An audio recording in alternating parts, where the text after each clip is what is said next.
Healthcare has become disconnected. At Johnson& Johnson, we want to restore its true meaning and reconnect the best of those two simple words, health and care. Our innovations at the intersection of biology and technology are enabling safer, less invasive surgery, treating disease, and restoring health and movement, helping people focus on the things they care about most, advancing precision treatment and enabling recovery.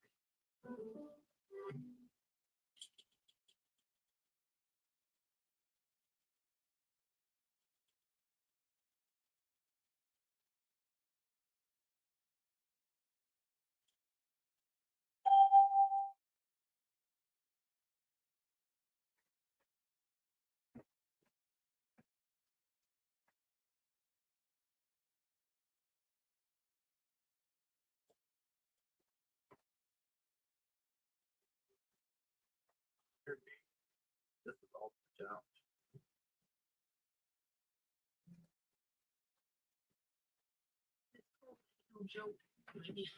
Good morning. Good morning. I'm your host, Cousin Vinny, coming to you from the closingprint.com on this holiday shortened Thursday, the 3rd of July. Stocks are up.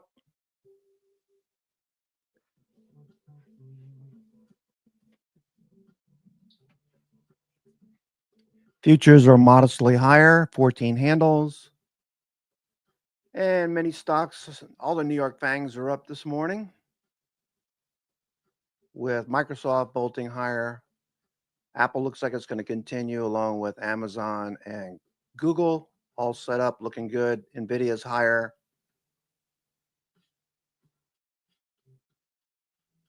Broadcom is higher. Looking pretty good. I'm going to make some coffee and I'll be right back.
So today's trending tickers, we're watching Datadog, Chip Design, Stock Synopsis, and Cadence Design, and TripAdvisor. First up, Datadog rising after S&P Global announced the monitoring and security provider will replace Juniper Networks in the S&P 500. Remember, Hewlett Packard Enterprise, also an S&P member, this week announced the completion of its $13 billion Juniper acquisition. Juniper then has since stopped trading.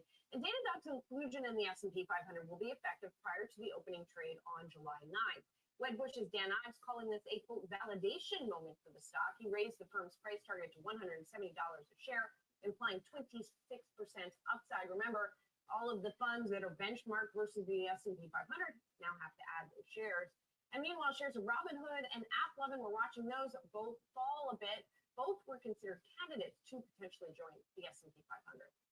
Next up, shares of Synopsys and Cadence Design both rising after the U.S. lifted export license requirements for chip design software sales in China.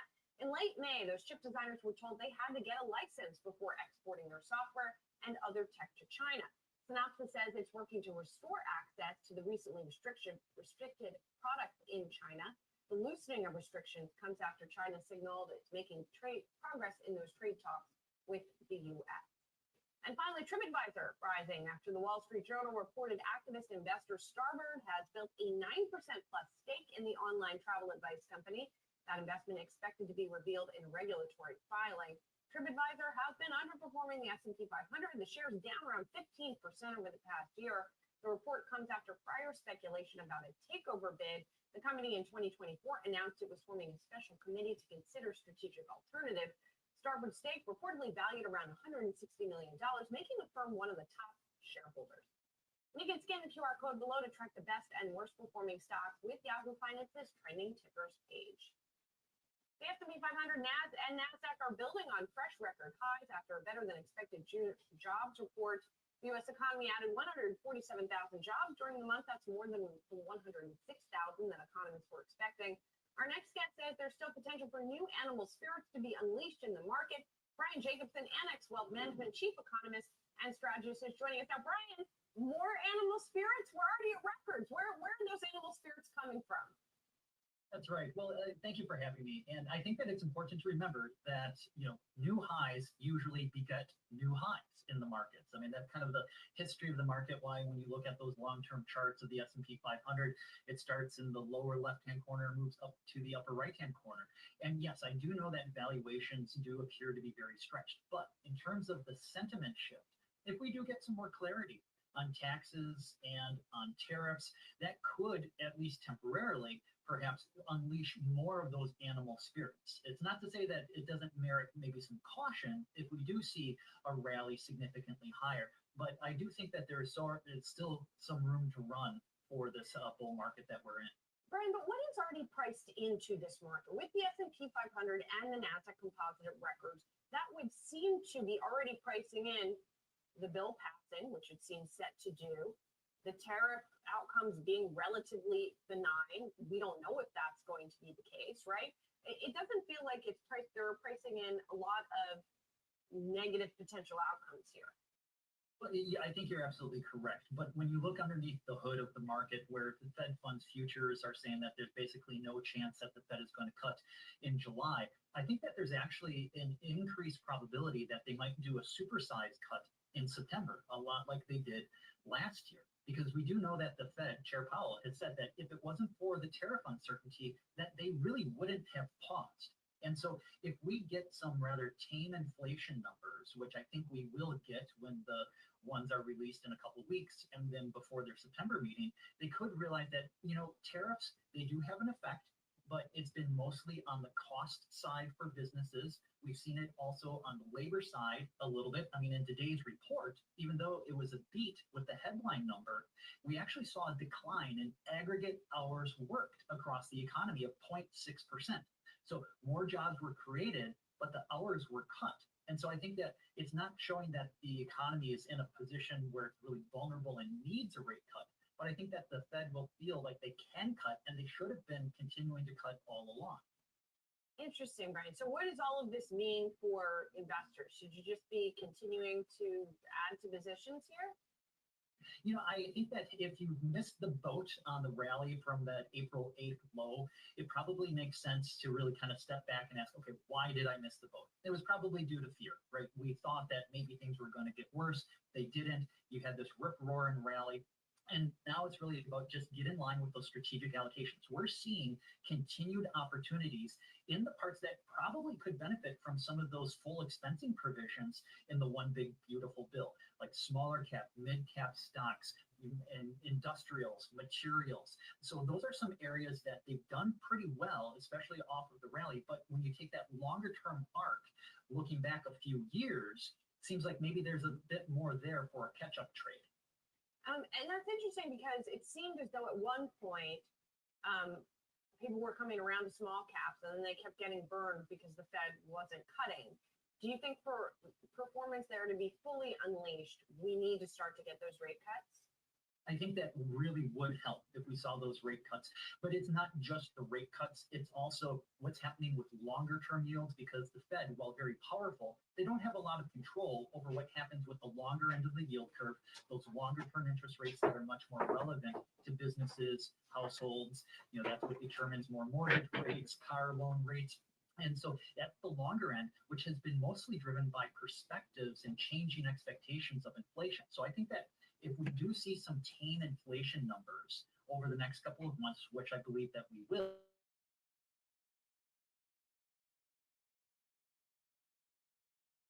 catalyst for Good morning. Good morning.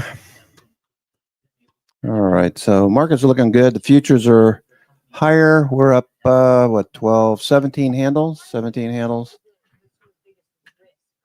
All the New York fangs are bolting higher. So it looks like they're going to run this up. Good opportunity to take some profits off, reassess the markets after 10 o'clock. 10, 10:30. Looks like we going to have a nice little July the 3rd pre-Independence Day rally. At this point, we're at all-time highs. Everything I'm looking at looks pretty good. Bitcoin is up. Bitcoin is trading in the top of yesterday's wick, top of the range. Google is up. Meta is trying to regain its recent highs. Got an upgrade this morning. I believe Frano mentioned that Meta got an upgrade. Big interview for our Jen Schomburger with the Labor Secretary. We're looking forward to that one. And last but not least, our stock of the day is on a very large. Okay. Julie, I know you're a big fan. Thank you for that update, Jim. I'm a big fan of the stock analysis. I don't know if I'm a big fan of the fast food that we're discussing, as I think you all. Mr. Turcini. A little bit more on the jobs front. Thank you for that update on Cooper. Okay. All right. You guys ready to rumble? We got 4 minutes to go. Let me just go grab my coffee. It should be done. I'll be right back.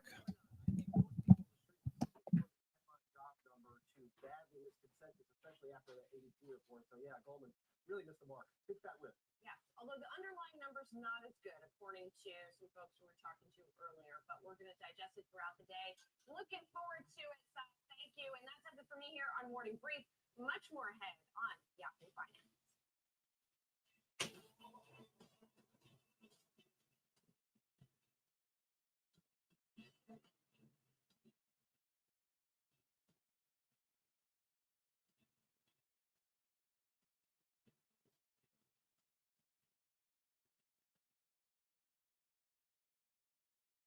The A-Bird catches the games. This is Morning Brief Market Sunrise. Live from London, we deliver an early read on global markets. From overnight action in Asia to real-time sentiment across Europe's major trading desks and a live look at US futures. We cover the stories to help you, the individual investor, get the edge with actionable financial information and unbeatable content. So grab that coffee, tap in, and let's own the morning.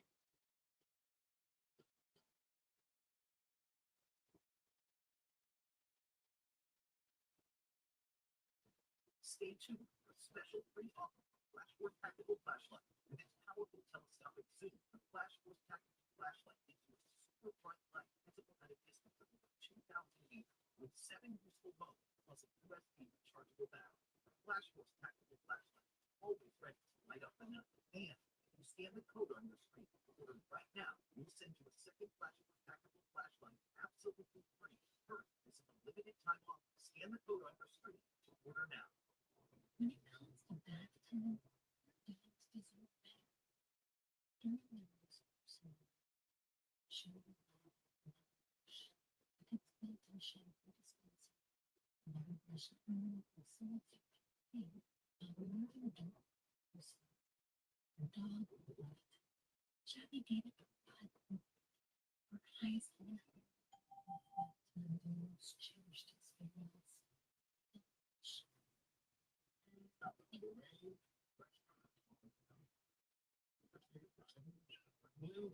relationship.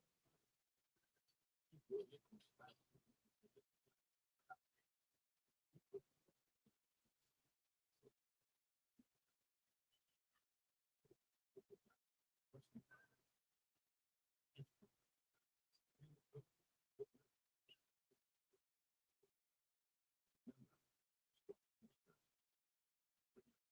wallet, cheese, loose change, or fall between the seat and center console of your vehicle, it's impossible to retrieve. Oh no, not again. Introducing the console catcher, the perfect addition to any vehicle. It's flexible, easy to clean. Simply place the console console keeps anything from falling between the cracks. It even doubles as a hand organizer. Scan the code on your screen right now to get set. All right, so we're open. Futures are climbing. Here goes Microsoft. Take some things off the table. Okay, if you took Microsoft yesterday or other positions, looking for a follow through. Okay.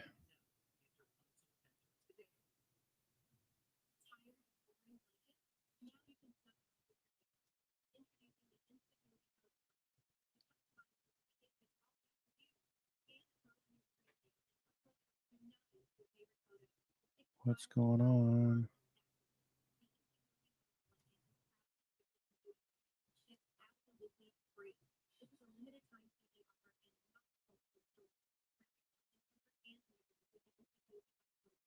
Okay, futures on the move.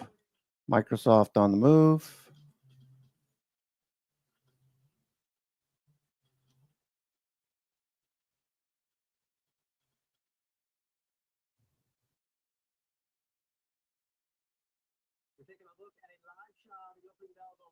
What's going on? Thinkorswim. Thinkorswim acting weird. Okay, beautiful. Right at the open. Thinkorswim. Okay, there goes Amazon. Amazon ripping.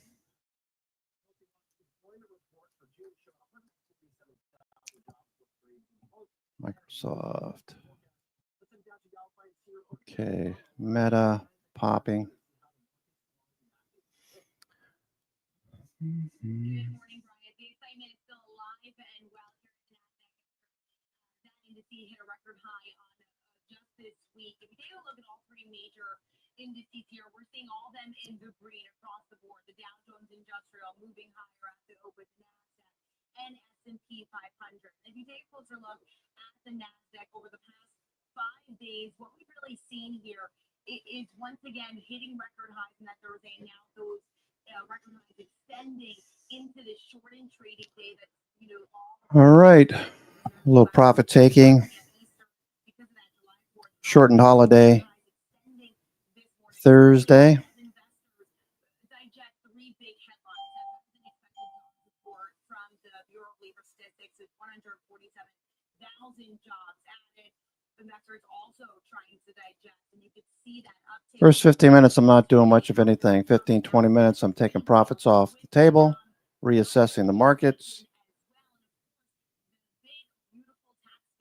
Mostly profit taking for now. Just take a few things off here. What we've seen is these stocks rally. Nvidia up 2% over the past 5 days. Apple also getting a bit of a bump here, especially after there's been optimism on the street about what exactly the release of the iPhone 17 could mean in the second half of the year. Another analyst yesterday also boosting his outlook, saying that he sees Apple's ability to defend market share in China. We're also seeing Google, Amazon move higher as well. Tesla's been on a bit of a Okay, Microsoft still pushing. Microsoft, I'm going to take a little bit off of Microsoft. Started yesterday, added.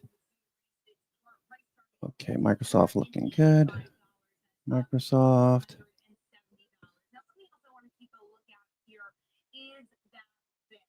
This is often considered fear gauge for investors. Right now, we're seeing it move slightly lower. Okay, Apple looking good.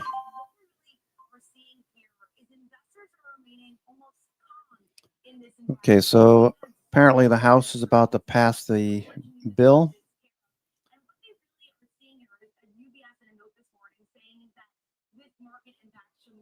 SMCI looking good.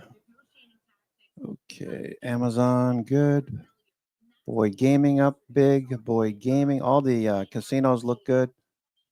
Looking for dips to buy. Casinos. Webull. That's continuing to look very strong. Webull. Okay, a little choppy right now.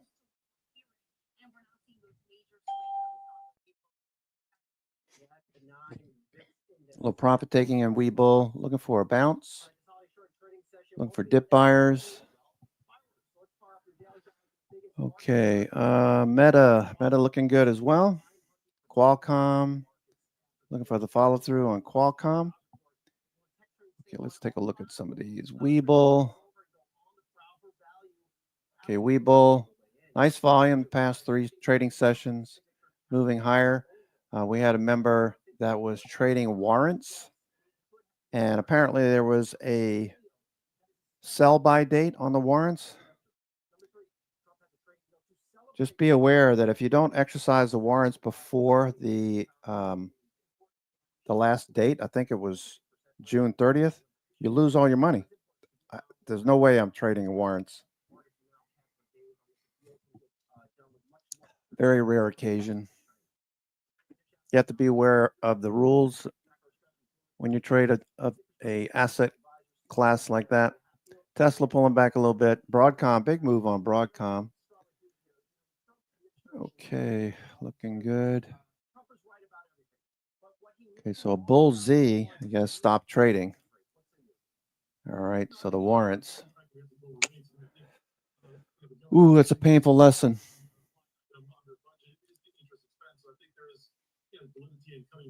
Okay, Supermicro, Microsoft took some profits off on Microsoft.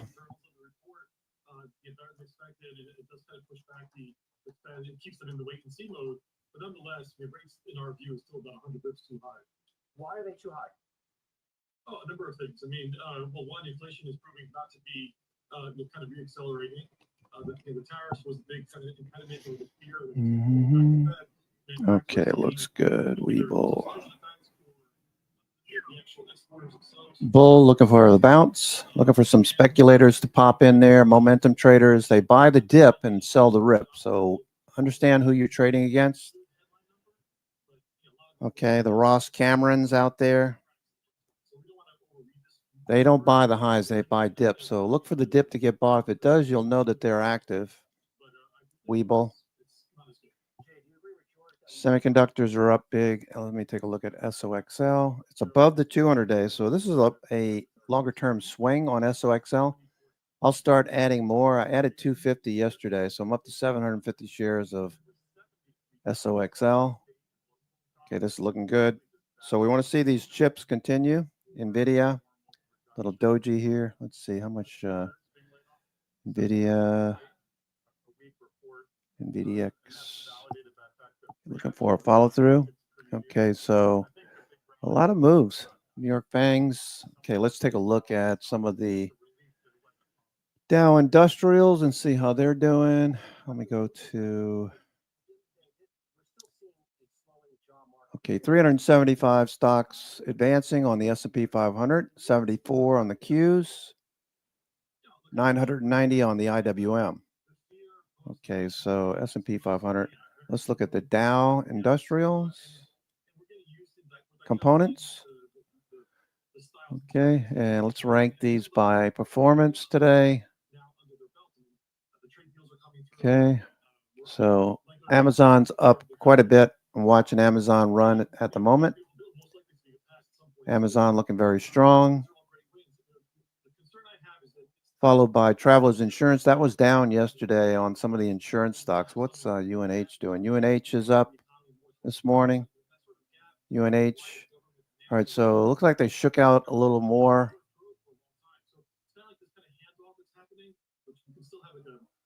We still have a lot of work to do. Got to get above 320 and stay up there for me to add to it.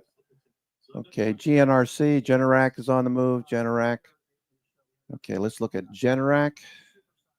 GNRC. This was a long from last Monday before last, on that big breakout.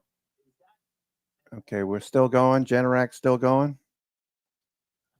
No, it's not really. That would be great if they would do that. But this Fed has no ability to forecast inflation. Inflation's actually already at their target if you mark to market the shelter component. So they're going to be conservative. Powell doesn't want to be known as the Arthur Burns. Morning, Frank. Modern Arthur Burns.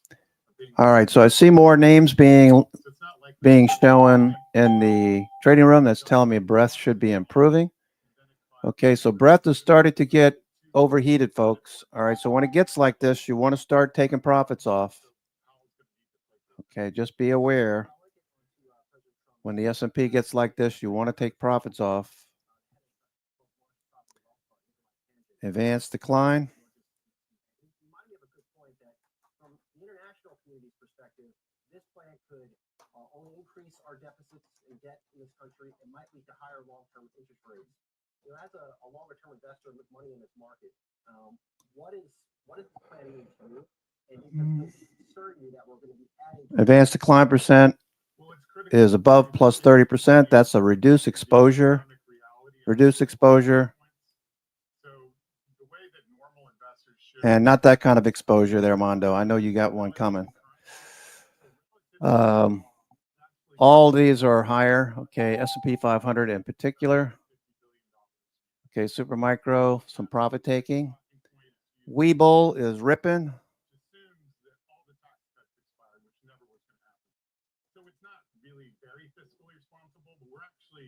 Yikes.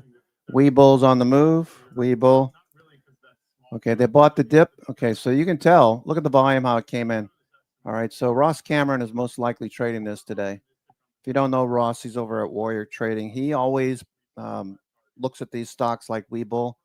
He'll buy 1,000 shares, 10,000 shares, doesn't matter, 20,000 shares, and he'll look to make, 25, 30, 50 cents, depending on what the range is. So this looks like it got bought here, sell into strength. They'll do it again once they see another dip. Understand who your competition is, who you're trading against. You never want to chase stocks like this. Okay, Palantir, still consolidating Palantir. Oracle following through. A little bit higher. What's going on here? Where is my... the money right now, but it's this cautiousness that they're reacting with. Oh, Bollinger Bands. They're seeing this nervousness to go out and okay, Oracle on the move. Okay, Oracle working with OpenAI. Sam Altman. You would think Qualcomm with its chips, its exposure to AI, along with Amazon and Google. All of these companies are seeing strength, but we are a bit extended. So I would be looking at positions that are up over 100% or more, maybe taking some of that off. Okay, semiconductors looking really strong. Wow. Wow, what a day. Okay, let's look at the casinos. Casinos like Wynn Resorts, that popped up. Gapped up on Tuesday, following through. Okay, Las Vegas Sands, I was looking for a dip. Didn't get it. Haven't gotten a dip yet. Las Vegas Sands. I wind up buying Boyd Gaming for several different reasons. IV wasn't that high. It had a decent ATR.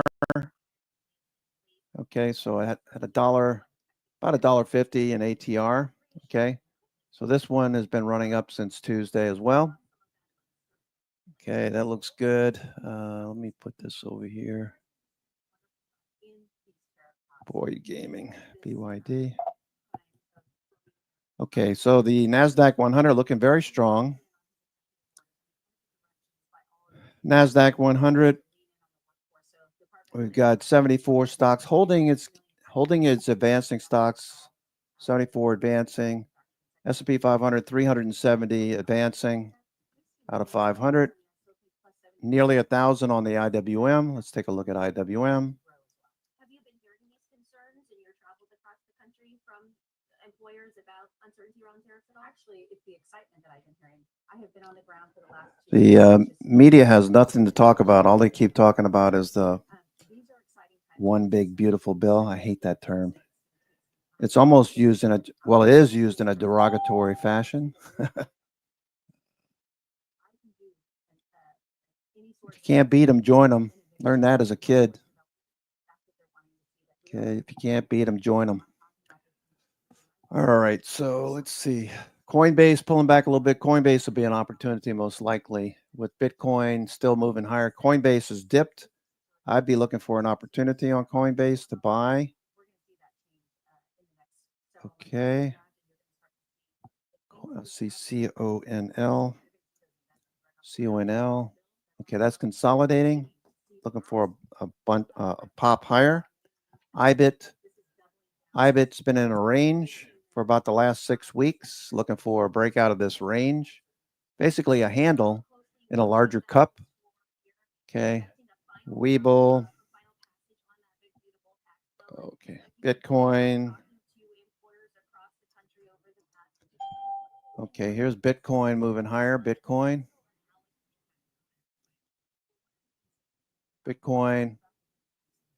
Looking good. Watch for Coinbase. That's probably going to bounce. Watch Coinbase. No tax on overtime. No tax on tips. No tax on Social Security. Making sure Plus 110K. Watch the dip. they don't pass this bill. That's exactly what the Democrats are going to deliver to the American people is a tax hike. And so Republicans can get this bill done. 110. 110, sorry. 110, not 100,000. 110. And how quickly, assuming this tax bill does pass and the president signs it into law, as soon as the minority leader gets off of his soapbox, they can get it passed. Okay, Coinbase. What am I going to do with Coinbase? COIN. Okay, it's a little doji here. Okay, I already have some calls. I have calls on CONL. Okay, for 18 July. They're $50 strike. All right, so I'm looking for that to push higher. If it starts to push, I'll add to those. Okay, Bitcoin. Why is that over there? Bitcoin. Why? Okay, let's Boyd Gaming coming back in. Okay, Apple is gone. Apple is gone. Yeah, Apple's gone. Okay, what do I have left on Apple? I have some calls left, right? Apple. Yeah. Okay, that's up. Okay, I have July 25th. 210 calls. Okay, those are doing well. Apple.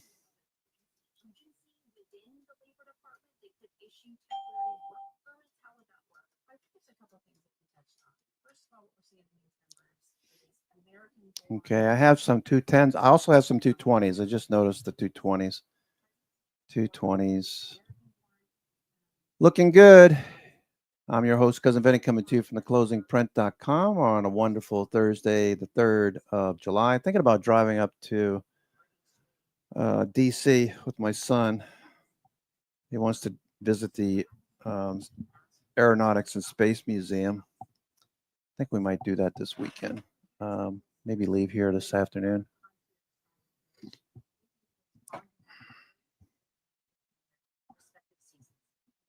Okay. Doesn't always work. They needed that assistance so they can make sure we get them the work that they need to, deliver the product that they needed. And a lot of times that's food security, is national security. You're the president talking about that, so we want to assist them doing so. That's going to come right to the front. And just to clarify, businesses are concerned, will they be penalized at all for hiring undocumented migrants? Okay, starting to see some profit taking on Microsoft. and Amazon and Nvidia starting to bounce. Nvidia, watch Nvidia. Got some nice follow through on Nvidia. Okay, so we're at plus 30%, over plus 30% on advanced decline. So we want to be paying attention. Once we get over plus 30%, this is an area. Okay, it's starting to retract a little bit. So that's telling me there's a little profit taking already. This was above like it was here on the mid caps. Mid caps are plus 31, 32%. Okay, the NASDAQ's okay. Still got some room for the upside. Okay, Snowflake is running. Okay, let me pay attention to what my winners are doing here.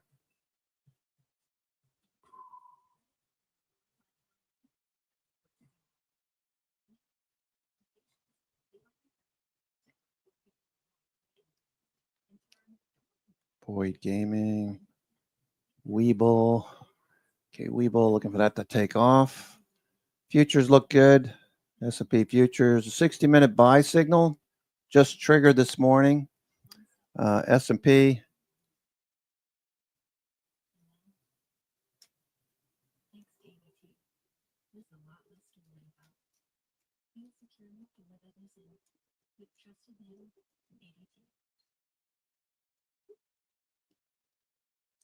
Okay, S&P futures 60-minute buy signal triggered about 8 o'clock.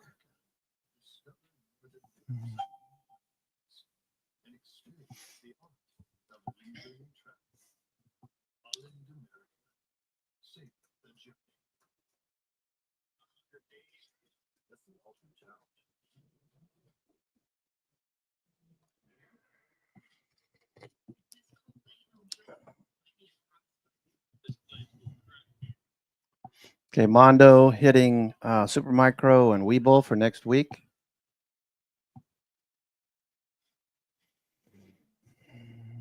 Okay, so the big surge. I don't know if you looked at your P&L yesterday. I only usually look at it at the end of the week just to do some percentage calcs, but been a good week at all-time highs. Most stocks are bouncing. Okay, there goes Palantir up 2%. Palantir.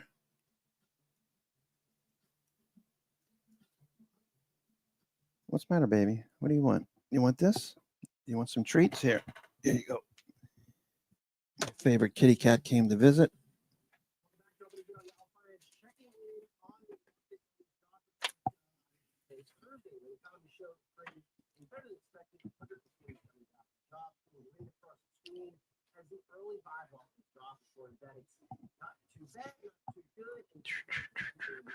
All right, nice bounce. All right, Tesla showing profit taking, Netflix showing profit taking.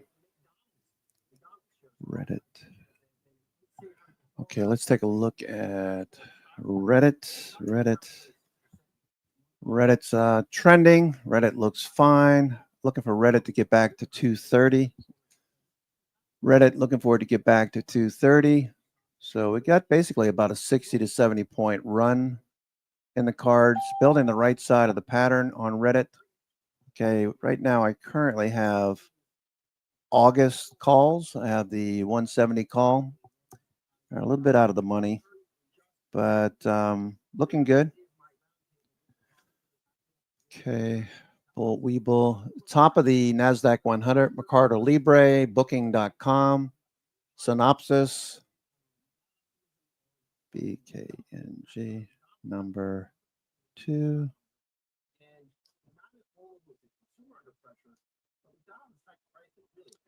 Booking.com, believe Russell's in this. I think he took it. Okay, looking good on the bounce. Booking.com, Russell, if you're listening. A nice bounce at the 9 EMA.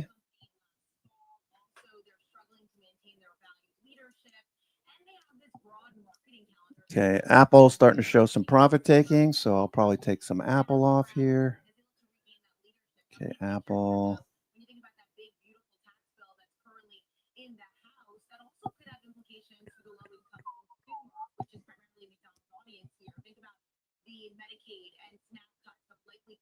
Okay, Apple Apple's broken the downtrend.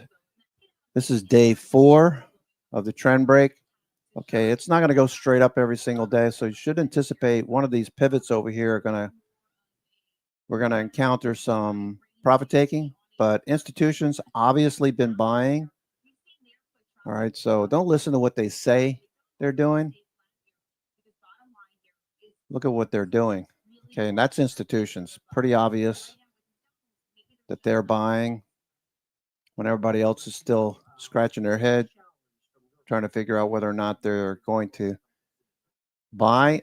I look at these stocks, a lot of these, especially as we transition into the second half, and think to myself, if I was a portfolio manager and I was looking to beat the markets, where would I buy? Would I buy down here or would I buy at the highs? Obviously, I'd be buying down here because everybody else has been selling.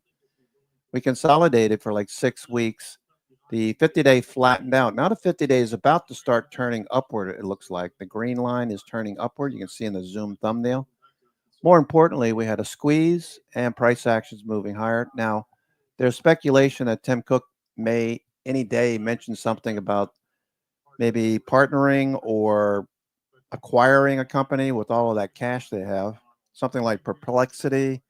I heard some other names mentioned. If you heard other names mentioned and you recall what they were, I don't recall what the other names were, but throw it in the room. That way we'll have it and reference Apple in the same post, AAPL. That way I can search it up really easily. Okay, Snowflake is on the move. Okay, Microsoft's still pushing. Microsoft at 495, looking good for Susie.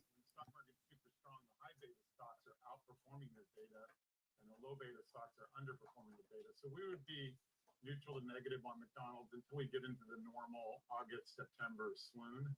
And that's when that stock might. Then what are you bullish on?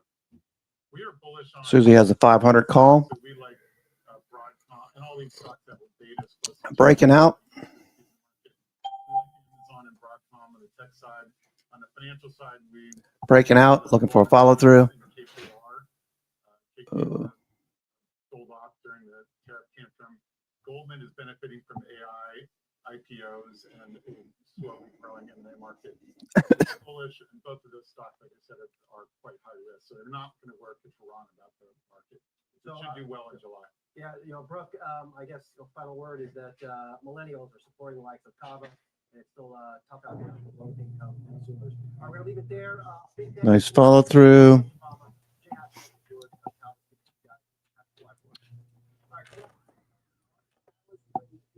the market news for trading day on this job report Thursday. You don't want to miss it.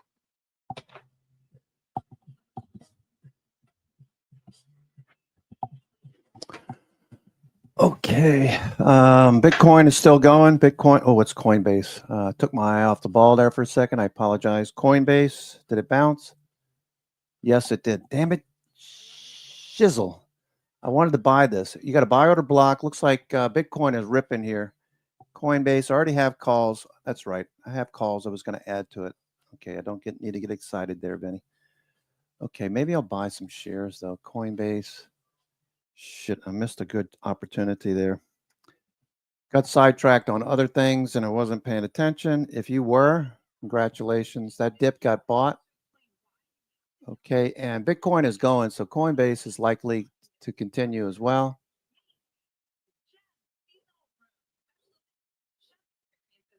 Okay, well, okay, I'll buy half of what I was going to buy. All right, so I'll buy a couple hundred shares, and I'll buy a dip if it comes back to this fair value gap. Coinbase looking good.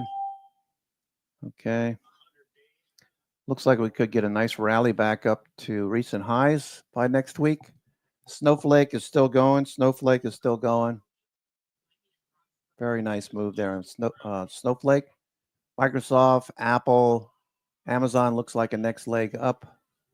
Meta seeing some profit taking.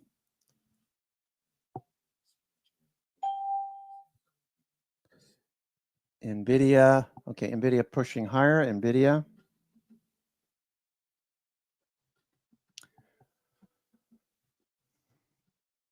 NVIDIA looks like another leg. Okay. NVIDIA looking good. Okay, so NVIDIA, we had buy orders early pre-market around 6:30, 6 o'clock, 6:30. We had a buy order block come in. Okay, that is only, what is that? I can't read that. It's too small, that print. 4% of today's volume, so that's not a whole lot. Okay, looking good. Futures are starting to flag. The 60-minute futures are on a buy signal. Okay. Probably going to have a lot of chasers today.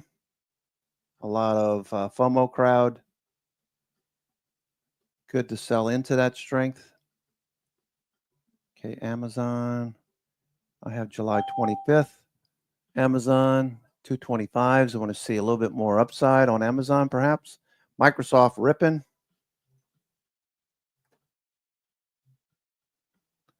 Okay, there goes Microsoft ripping higher. Microsoft is going. That's Microsoft looking, stretching its legs. Looks good, Microsoft. If you bought it yesterday, later in the afternoon, Susie had mentioned it. I liked it. I bought some as well. I bought $4.95. She bought 500. Okay, Palantir. Okay, turning the corner. Palantir looking strong. Coinbase dip got bought.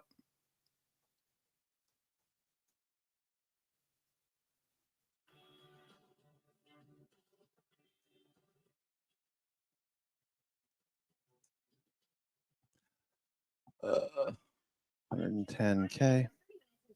Bitcoin's at 110K. Ooh, wow. What a nice day.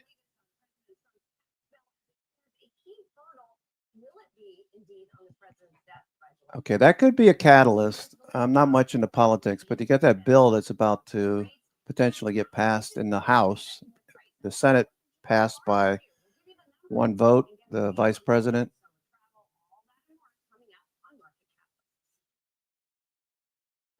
Voting.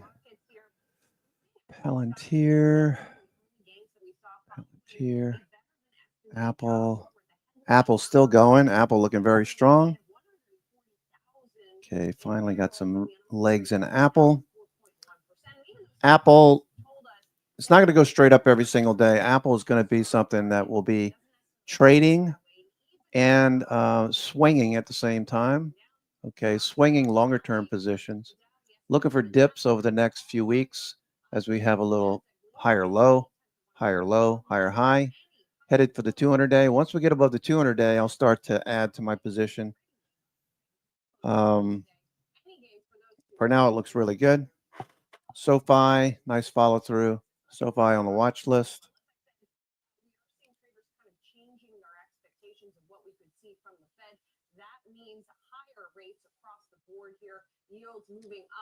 SoFi extended watch list. Not this week. Oh, that's the old. That's the old one. SoFi on the watch list this week. Did we have it on last week? I think we had it on last week too, right? No. Yeah, SoFi has been looking good.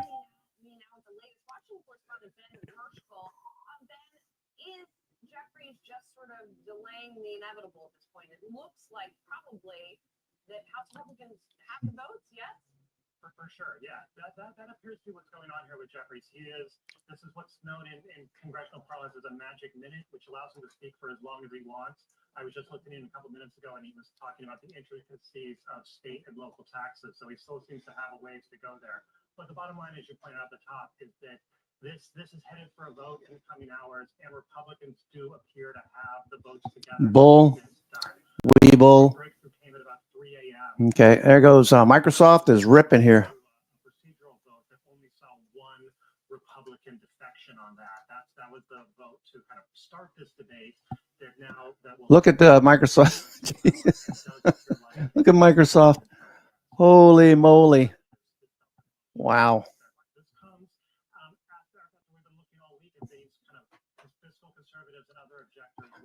Booyah, Kramer. There we go. Microsoft has got Viagra this morning. Multi-trillion-dollar price tax and healthcare cuts that we're going to be talking about for a long time. But it does appear that Trump's going to get a signing ceremony on the 4th of July if he wants it. And then there were some changes, right, that were made in the Senate before this came back to the House. There were certain things that weren't. Wow. Microsoft is kicking ass. Nice one. Susie mentioned it late yesterday. We were talking about it in a DM. I was looking at some of the things that were showing up on Alpha.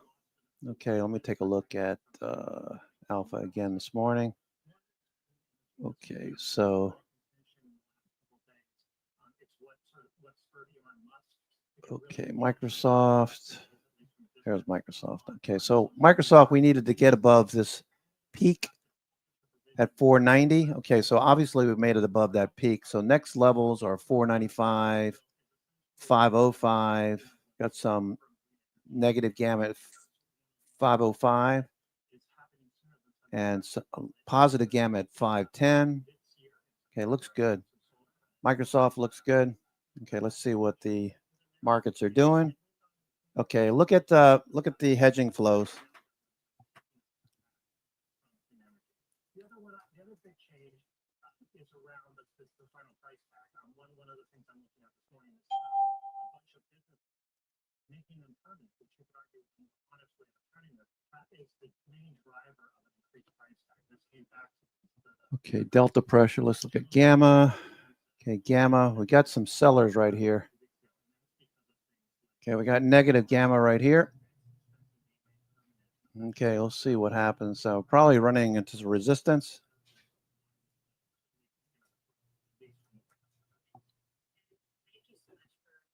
Okay, so we're at resistance right now. I take a little bit more profits off the table.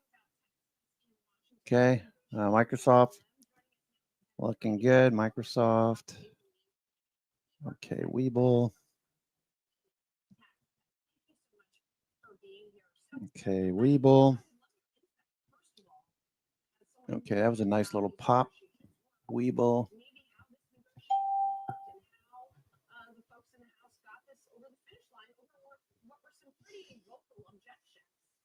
Yeah, Julie, thanks for having me. So I've been in those rooms. Okay. So we close early today. What, at 1 o'clock, I guess?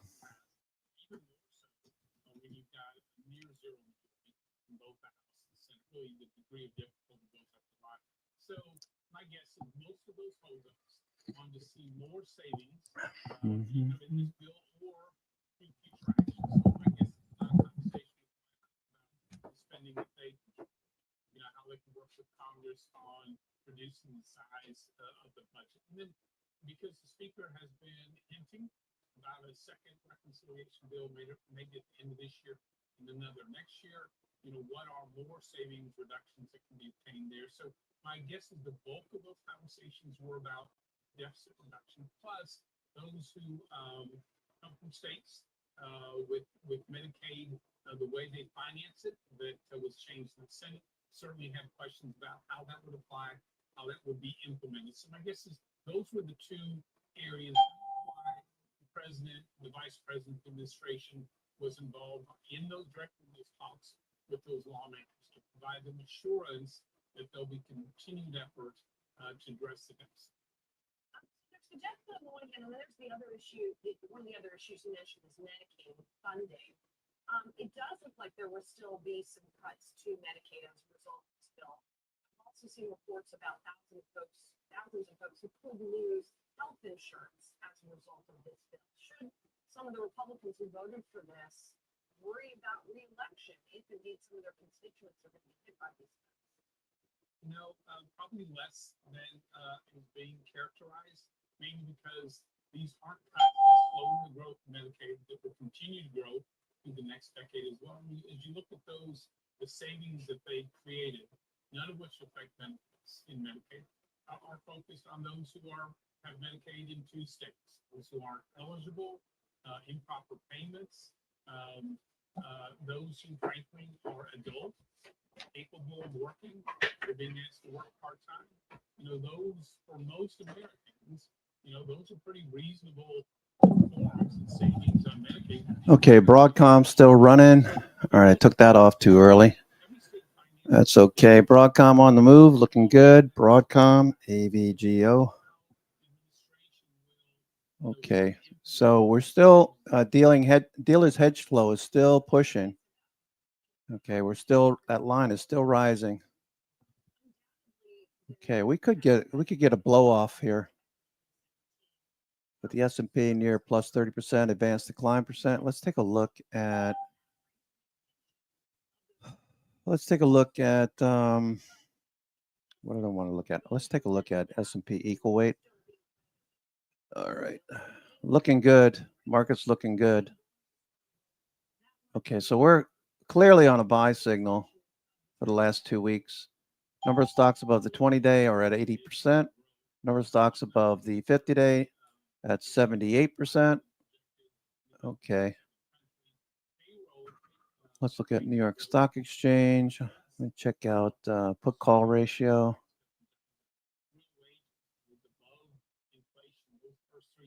Okay, a lot of calls skew. Same with it's about 1-to-1. It's about 1-to-1 on the indices. Okay.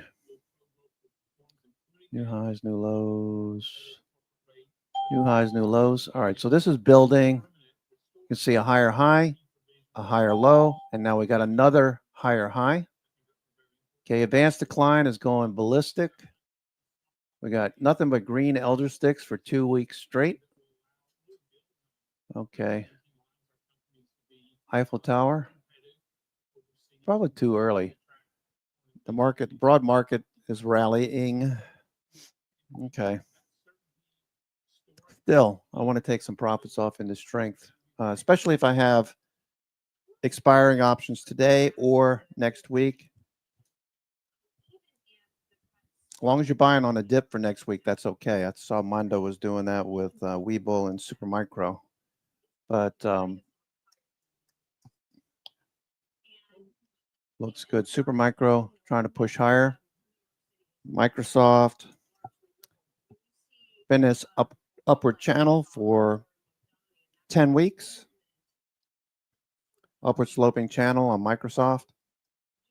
Apple turning the corner. Okay, some of the stocks on the NASDAQ 100 that are also looking very good. CrowdStrike trending since moving above the 50-day back in the second week of April. Third week of April, CrowdStrike has been on the move. You could trade CIBR. I have this as a swing position. Okay, instead of picking individual names, Zscaler or CrowdStrike or CyberArk or Palo Alto, all of these look good. So I just bought the ETF and loaded up the ETF. Okay, there goes NVIDIA. NVIDIA is going now. NVIDIA new all-time high.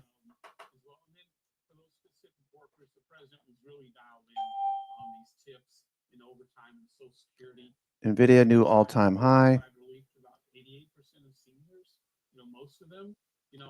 The solar stocks looking good. I see Frank talking about solars. Most of you have been paying attention to solars this week. For solar, Enphase, DQ. Enphase is trying to break the downtrend. DQ from China, above the 200-day now.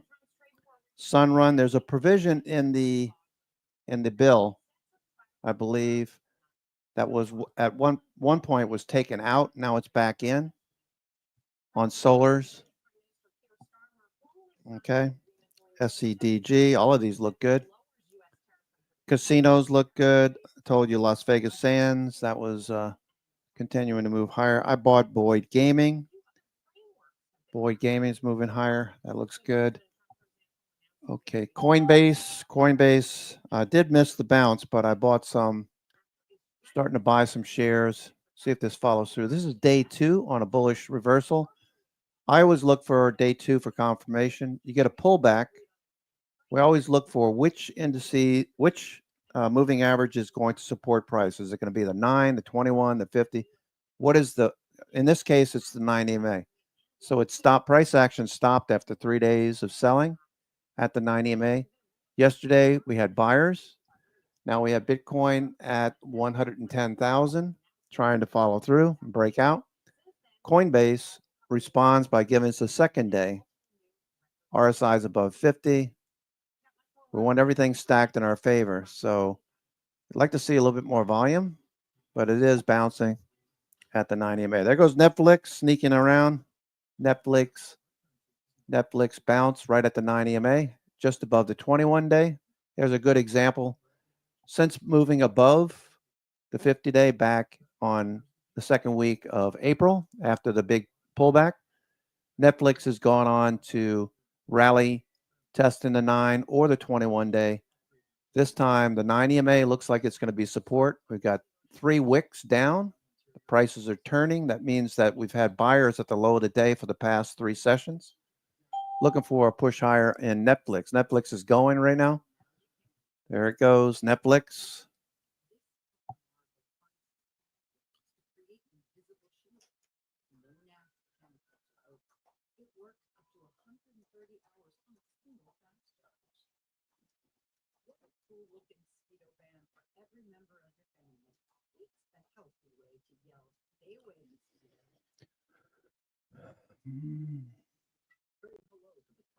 Okay, we got 3 wicks down, a reversal. Whoops.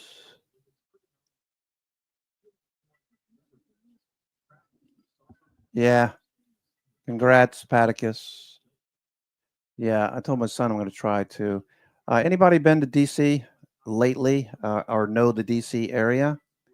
I'd like to book a hotel close to, maybe close to the Potomac, maybe close to the monuments and everything, the museums. You know, within about maybe a 15-minute drive. But I want to be in a good area. I haven't been through DC since COVID. Since we moved down here, I haven't been to DC. So if you have any recommendations, just DM me. Don't put it in the trading room. I prefer the Courtyard Marriott or Hyatt Regency. I got to imagine Courtyard has something. Meta continues to fade. Meta's been disappointing. It's going to be an integral part of AI in the future. Meta, they're spending a tremendous amount of money. Meta is just not cooperating right now. Trying to get back to the highs. Meta's not doing it for now.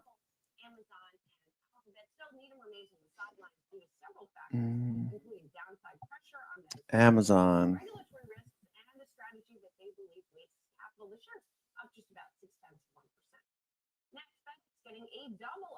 Amazon, a little profit taking. Apple. I would assume we're going to start to see a little profit taking. Okay, so don't chase some of these. All right, so Broadcom, Coinbase is starting to slip a little bit. Don't want to add anything right now. Comcast looks good. Broadcom, nice move on Broadcom. Maybe take some profits off in Broadcom. That was a pretty nice move this morning. Okay, Bitcoin starting to consolidate at the highs, 110,000 on Bitcoin. Okay, NVIDIA still going here. NVIDIA, the chips are on the move. Semis on the move. You can scan the QR code below to track the best and worst performing stocks with Yahoo Finance's trading tickers page. Well, stocks rising on a stronger than expected June jobs report with the S&P 500 hitting a fresh intraday record. Okay, yeah. I know, Dollar, you were looking for that breakout yesterday. New all-time highs on NVIDIA, looking good. NVIDIA stretching its legs.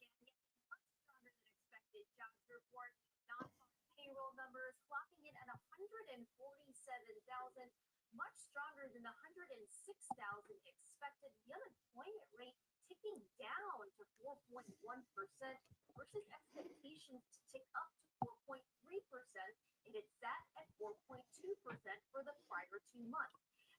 hourly earnings coming in a bit at 3.7% versus what we had seen 3.839 for the past couple of months, but still holding strong.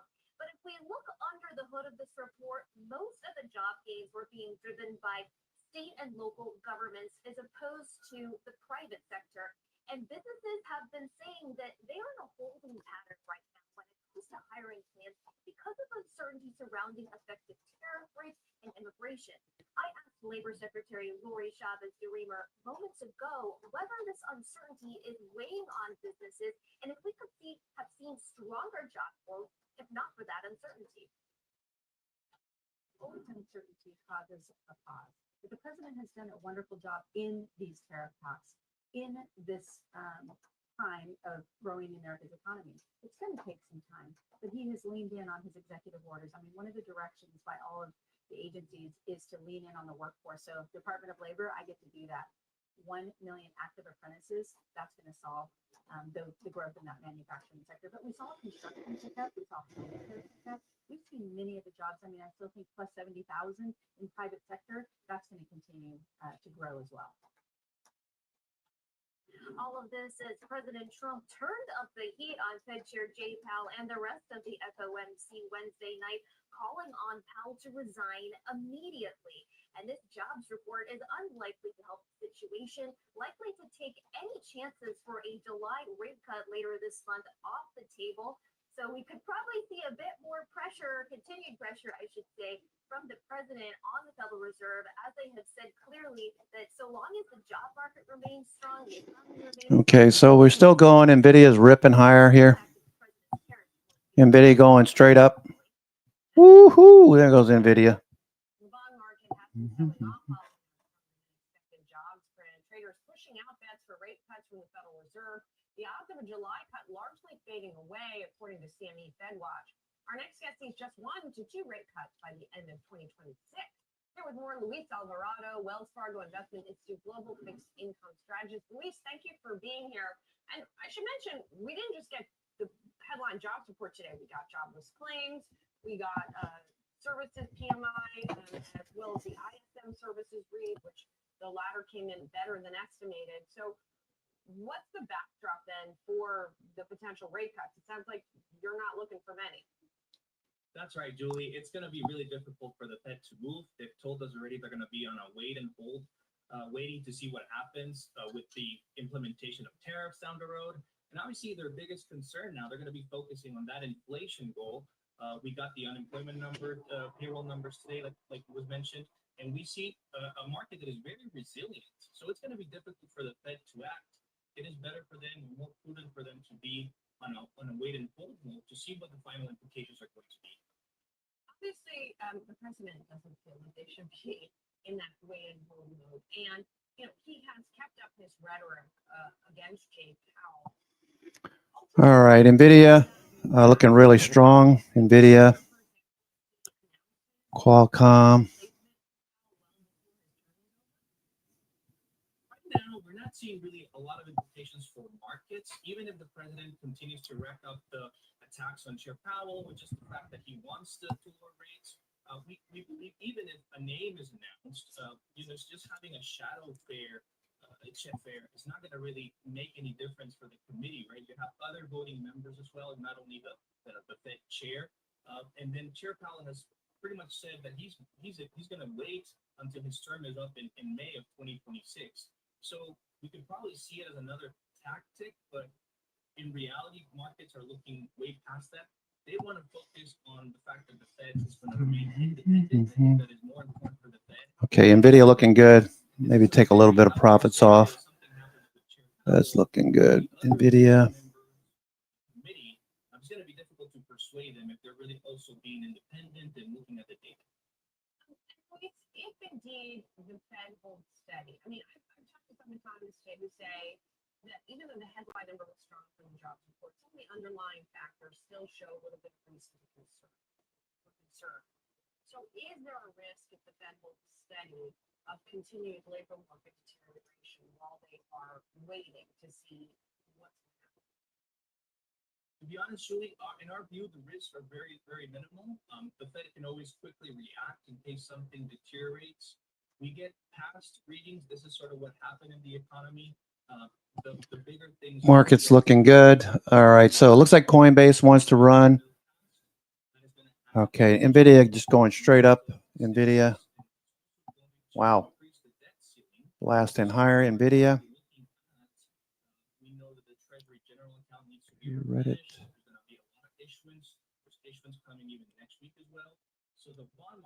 Weeble. Ooh, futures still on a 60-minute buy signal.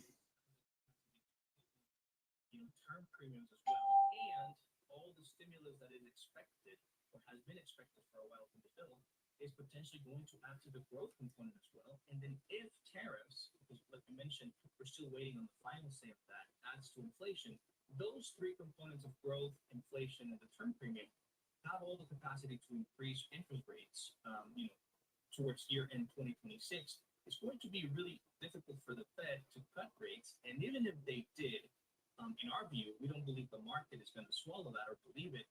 They're going to jack up rates as well. So, Luis, all is said and done in terms of fixed income strategy, where do you think people should be looking? Yes, we have been telling our clients, investors, to position themselves in the intermediate, the belly of the curve, 3 to 7 years. There's no real reason to extend a lot of duration or a lot of maturities. You can definitely collect good investment income, which is exactly what fixed income has been there. We are coming up the first half of the year. Fixed income investors are going to look at those statements, and they're going to see green, where you see fixed income has performed well. And then we are wanting investors to remain in high quality in investment grade corporates, securitized. There's no real reason to really go down in the credit rating spectrum. You can definitely create a portfolio built of 4 investment grade corporate bonds, securitized, or even governments that is yielding somewhere between 4 to 6%. Luis, thank you so much. Appreciate it. Coming up, a deeper look at the state of hiring and firing and labor market, plus how markets are responding to this morning's jobs numbers. Stay with us.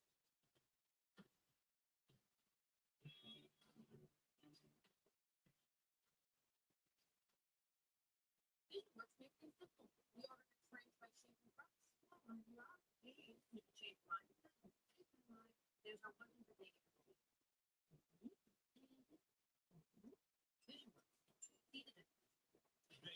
Its history is littered with tales that begin with welcome to the dangers of the gold and silver with legendary great decisions. How much do you want for 600K? History is from 1910. People think we can do it, but they look at and how do we do it? Look what I got. This is super cool. Lucky for you, what happens here doesn't stay in place. I might just be nuts for buying this thing. Shots on buying this thing. It's Samsung TV Plus.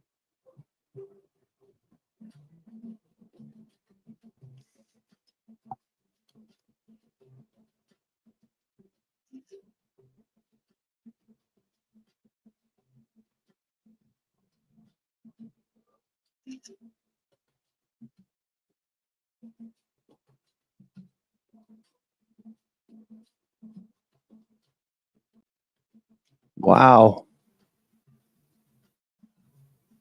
Taxes are $150 for a 2-night stay in DC.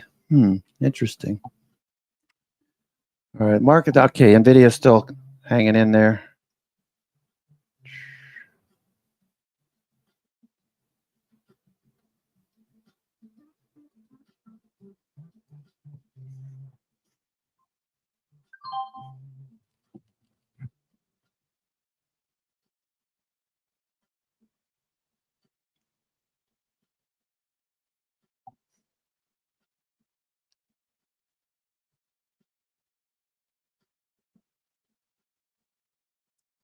Okay, Microsoft is starting to flag. Apple's flagging, so is Snowflake. Broadcom has yet to.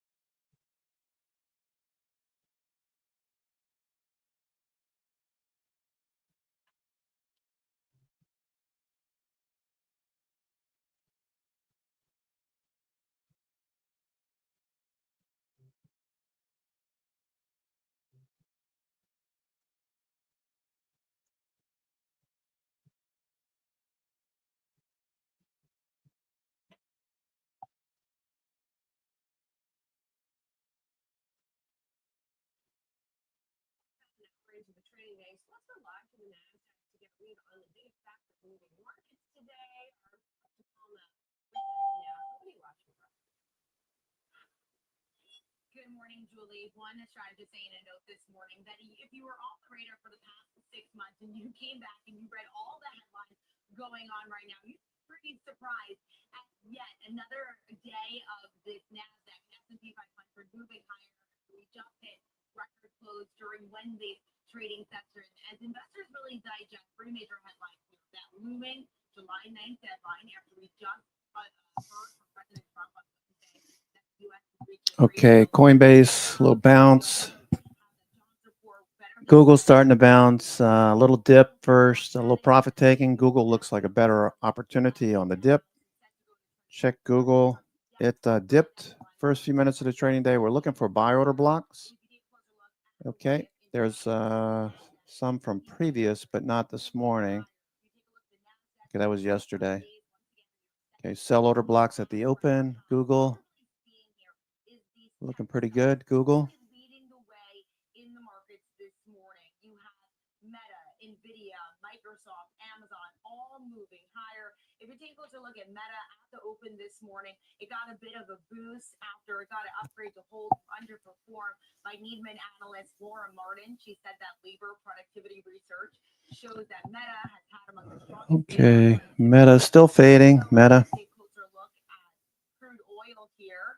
What we're really seeing there is it's hit the lowest levels since 2021 ahead of the July 4th weekend. That's a big deal here. We want to continue to see lower gas prices, keep consumers going out and spending. We know the AAA projects to get that more than 61 million people to travel by car this holiday weekend. So that's good news, certainly for gas prices. Thanks much. This morning's jobs report came in with 147,000 jobs added in June. My next guest says that better than expected number does have some weakness under the surface. The pace of hiring is slowing. Microsoft, for example, just the latest company to announce thousands of job cuts. Corey Staley joining us now, Indeed senior economist. So, Corey, what are those things under the surface that you think we should be watching? Yeah, so I mean, I think if we look even just at the headline number and we dissect it a little bit, what we can see is behind that 147,000 jobs are just a few industries that are driving it, right? Like healthcare, we saw was a big part, as it has been for the last couple of years. But interestingly enough, today we also saw that local government and public education. Nice bounce so far. Google turning back up. Microsoft still flagging. There goes Apple breaking out. Apple breaking out. Apple going. So in and of itself, it says, sure, the tent might be holding up, but it's holding up with fewer and fewer posts, right? And so I think that in of itself is a concern. But then we also saw some things like Apple new high of the day. Thank you, Skier. Yeah, it's continuing to push. There goes Apple. Okay, looking good, Apple. For really anybody and for the labor market in general. And Corey, both looking at these numbers, looking at things like the JOLTS report, and looking at data that you guys track on Indeed, is it taking people longer to get jobs as well? Semiconductors. So I mean, today in the report, we did see that the job finding rate actually picked up a little bit. So we saw that there was some encouraging sign that people are able to find jobs a little more. But if we look at what the trend has been over the last year or so, we see that hiring activity is near the lowest that it's been in a decade. We see that quitting activity is also really low. People aren't voluntarily. Semiconductors. Which means they're also not opening up new seats. Okay, watching that. For people to step into those roles. Google. Keeping an eye on Google. If you're unemployed right now, it is taking longer to find jobs. And Corey, what do we know? Apple. Apple looking good. Looking good. Potential impact that the immigration crackdown would have on the job market, not because of demand, but because of supply. There wouldn't be as many workers for certain industries to hire. Then at the same time, there is a concern in some industries about demand for workers. So talk us through what we're seeing in both of those aspects. Yeah, certainly. So on the demand side, there are very clear distinctions. You know, this is a really bifurcated labor market. Again, we see that healthcare and some other in-person type of jobs are showing pretty good demand. If we look at our data, the Indeed job postings index, it shows that even construction and manufacturing are still actually holding up pretty well in terms of demand from employers. But what's interesting is if we look on the flip side of that, we see that marketing jobs, software development jobs, jobs in data and analytics processing, despite AI and everything else going on, the demand has still been pretty muted there, much lower. And so we've seen this real bifurcation and separation into this type of demand. So I think that's been really a big driver in the last couple of years. What we've seen though, since the end of 2024, really, and even somewhat in 2025, is that the labor supply really is reaching a peak. We see labor force participation rate peaked kind of this last fall, last in September, and now we've seen that it started to fall back off. And so that's really obviously concern on the labor supply side of things. And obviously the immigration, a lot of the immigration restrictions are going to potentially have an impact there. We're not seeing a bunch of it yet in the data, but it's going to start showing up in the coming months and years. And when it does, it's going to be a headwind to economic growth. Well, and Corey, on that front, we're at this really interesting period right now where we know, or we think we know, that things are coming. Tariff effect on prices, immigration effect on jobs, the federal job cuts that will start to have more an effect as people actually come off the rolls. What do we have, if anything, in terms of data to help us look forward in that way? I mean, we know that the jobs report, for example, is backward looking. I mean, you guys have access to a lot of data from your site. What are you seeing that tells us a little bit more about the direction? Yeah, I love that question because the Indeed data really is uniquely situated to speak to kind of the forward-looking real-time effects of the data that we're seeing. In our Indeed job postings index, which is updated basically as of last Friday, we can see that demand. All right, we continue to move higher. Apple looking good. Started to pull back.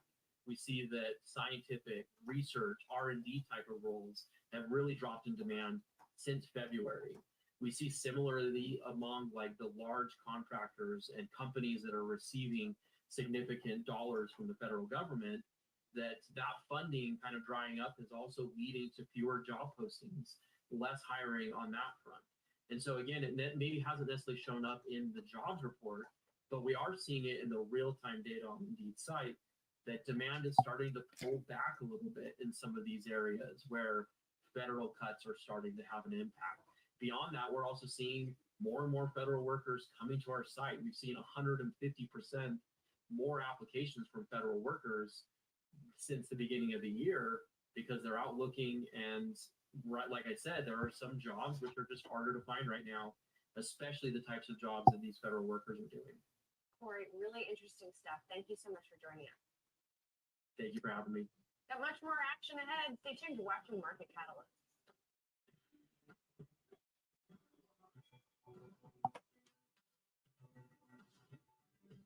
Hey, do you dread scrubbing away stubborn dirt and stains? I used to, until I found the Spinny Scrub. Let me show you why this little powerhouse is a total game changer. You can also scan the code on the screen now and find out more. This is the Spinny Scrub, your new best friend when it comes to cleaning. It's got a powerful motor that rotates at high speed, so no more scrubbing by hand. It comes with 5 different brush heads, so no matter what you're cleaning, you've got the right tool for the job. From your bathroom tiles to kitchen countertops and more. All right, we're starting to see a little bit of profit taking. Apple doing very well. I might take a little bit of Apple off. Okay, Apple, let's see how you're doing here, Apple. Apple. Okay, looks good, Apple. Got July 25th, 210 calls and 220s. The 210s are nearly another $4 in the money. Looking good, the 210s. 220s, a little bit more. Meta's starting to bounce. Maybe an opportunity on Meta. Let me take a look at Meta real quick. Meta has not been working lately. Okay, I'm looking at Meta for potential entry on this dip. Okay, I might try some Meta here. It's day trade for now, Meta. I'll take next week's calls. Okay. Buying on a dip, preferable, obviously. Not buying the first few minutes of the trading day. July 11th, let's see. 40 deltas are going for 795. So let me do 725, 730. Vertical. 720. Damn it. Delete. 725, 730. Buy. Vertical. 725, 730. What does this go for? 100 to make 150. Let's go to 730. Okay, 150 to make 300. Okay, that's better. That's better. All right, so I'm going to try some 725s for now. Meta, trying some 725s.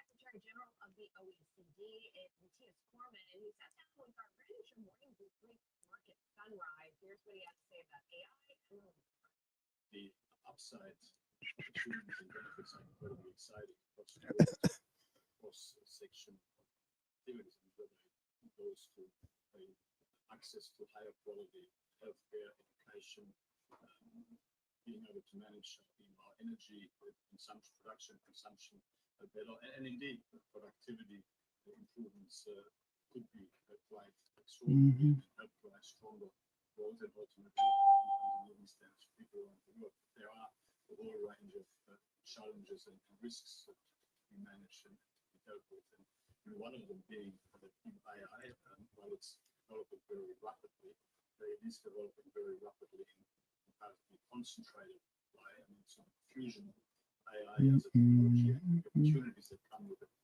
are not yet as widespread as they could be and should be in order to really optimize benefit for people. And so what we're really saying is that we need to look at AI like a general purpose technology where it's important to facilitate universal access, where it's important that we ensure that the workforce is equipped with the skills in order to be able to participate and benefit in all the opportunities, and where indeed we protect the appropriate levels of competitive tensions in the system, that this doesn't become a technology that enables the big companies to further lock in a market dominant position at the expense of smaller players, competition, and innovation, productivity influence that come with that. So there's a broad range of issues that need to be addressed in order to ensure that all of the exciting benefits for humanity can indeed be unlocked.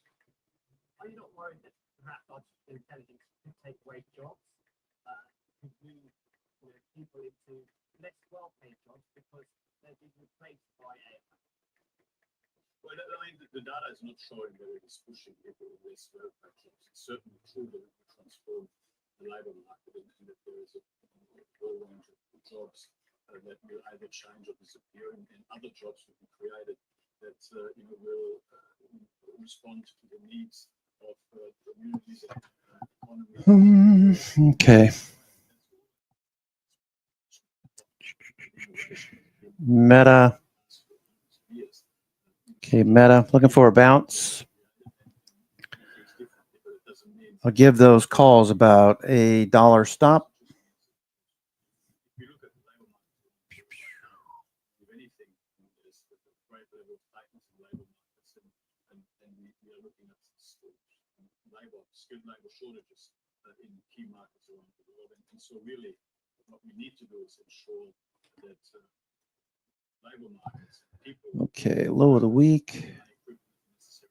Low of the week was yesterday.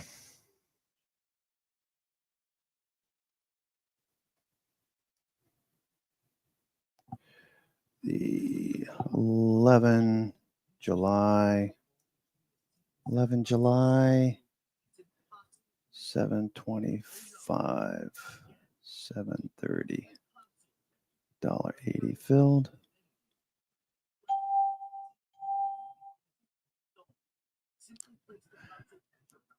Okay, looking for a bounce in Meta.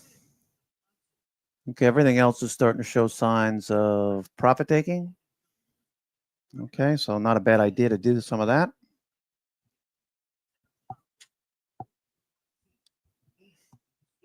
Okay, let me just go tell my son we're going to go to DC. Confirmed.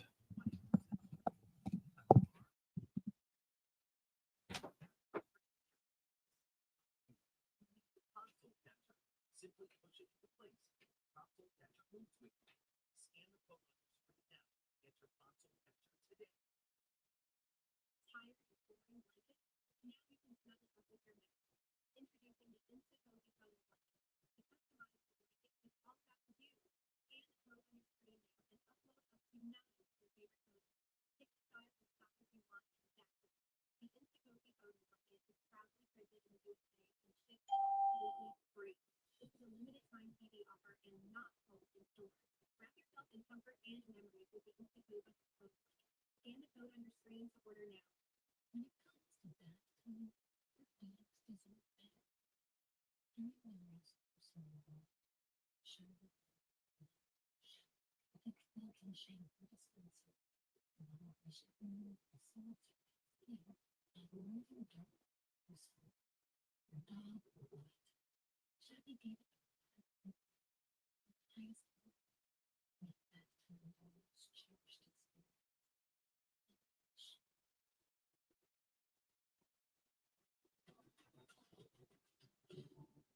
If you're thinking grilling for the 4th of July, you may be feeling a pinch in your wallet. The cost of a 10-person barbecue topped $100 for the first time ever last year.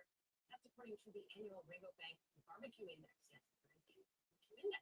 For more on what's driving those prices up and how consumers can save, joined by Stu Leonard Jr. He is the CEO and president of the grocery store chain. Stu Leonard, it's great to see you. Thanks for joining us.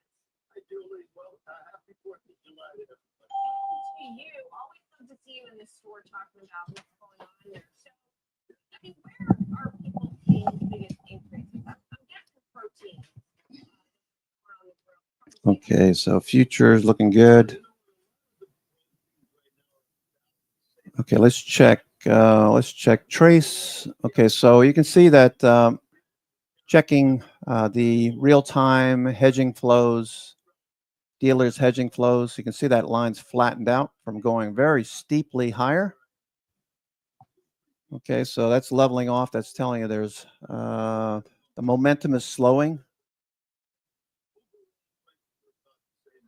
Ground beef, which is your big cheeseburger, hamburger, meat that you use, is $3.99. Last year was $3.99. So everything's about the same. I would say. Are you seeing any people, any consumers make Apple profit taking. Apple some profit taking now. stable? Are you seeing any kind of trade down? Because even if prices haven't changed, you know, if people, for example, are feeling different in their own personal situation. Well, the one thing that we definitely notice right here. With Okay, SOXL. Take a look at this one, Julie, right here. How do you like Semiconductors, SOXL. This is a prime, Okay, I'm going to take a little bit off. I've been in this for over a week and a half, 2 weeks, SOXL. prime meat. I'm going to take some of this off. Restaurant, usually a great takeout. Those things, we're seeing double-digit increases in that right now. Okay, that's me exiting half of my position, SOXL. 2646. Okay, right at the high. Okay. Okay, the high was 26.72, so 30 cents off the high. All right, what else do I want to do here?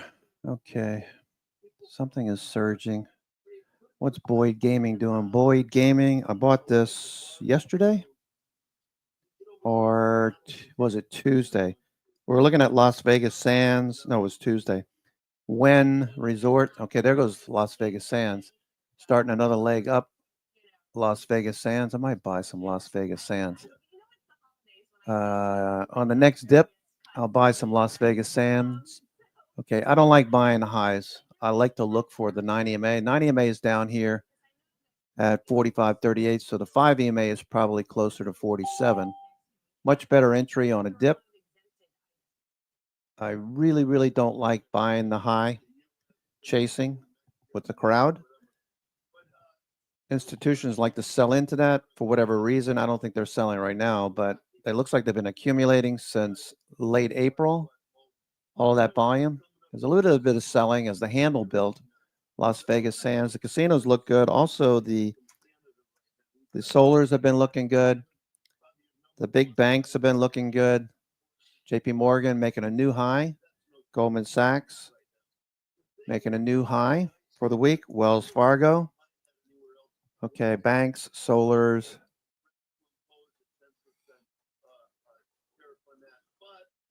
A lot of the tequila manufacturers saw this coming and they brought in like 4 to 6 months supply. So things like that we're pretty okay with.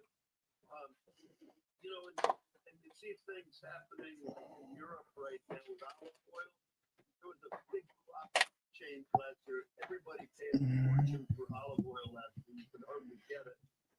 This year the price has come down in half. So even that sort of masks the tariff situation a little bit there. But overall, we're managing and trying to get through it. Our margins are very Looking for the dip to get bought on these New York fan components that are drifting lower right now.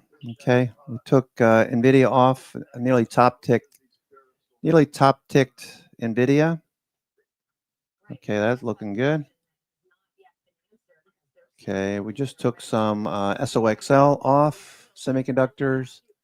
I'm just reducing my exposure, okay, because we are starting to get hot. This would be the finishing off a second week higher, okay. Advanced decline percent is plus 30%. Doesn't mean much other than the fact that it's a bit overbought at the moment. Okay, let's take a look at NIMO, yesterday's close. And NAMO. Let's look at the summation index. Summation index is bullish. So what this tells you is that the momentum is carrying the market higher. So even though we could see some dips or some pullbacks to the 9 EMA, maybe some blue sticks here, I'm not anticipating red sticks at the moment. Okay, even over here in April, this was a pretty steep ascent.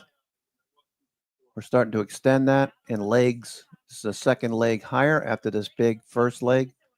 There's 1, 2. Okay, that looks good. So that's the NASI summation index for the NASDAQ. Here's the NIMO for the New York Stock Exchange.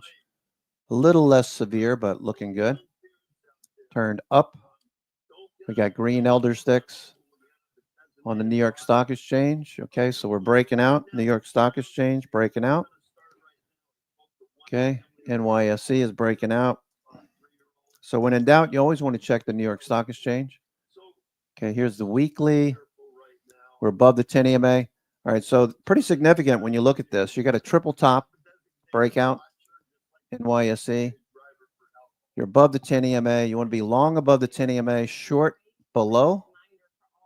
And when you get a flat NYSE 10 EMA, you know, you start to get range bound. All right, that looks good. MACD, NYSE. Also, new data from Skiplag reflects that, showing flight prices have dropped significantly in July. Joining us for more is Akhtar Zaman, the CEO of Skiplag. Most notably by skipping the last leg of a flight, a connecting flight, for a cheaper price. Thanks so much for being here. Thank you for having me. So let's start with kind of what you're seeing in terms of demand, in terms of people coming to your site, actually buying some of these flights. You know, how have trends changed at all over the past month? Yeah, so whenever there's tough economic times, people tend to look for deals, and Skiplag is a place for deals. We are known for showing people options they won't see anywhere else. Basically, like we're known for travel packs, notably something called skip lagging, where, as you mentioned, you simply buy more tickets than you need, and you save a lot of money. On average, people are saving $180, or about 50% on their tickets. So yeah, as the economy gets worse, like people are going to be looking for a deal. And so you guys. All right, so we're booked. We're going to go to DC. I'm going to leave right after the close, so I'm going to pack a bag here shortly. It's a situation where people are looking for deals, but Markets are starting to consolidate the morning gains. All right, so let me just grab my bag. It's right over here. Because airlines don't love it. I am curious how you guys make money at Skipfly. So we make money from the sales. Oftentimes, there's a small little fee, but like for most of the usage, we don't make money. In fact, I believe 95% of the time we don't make any money.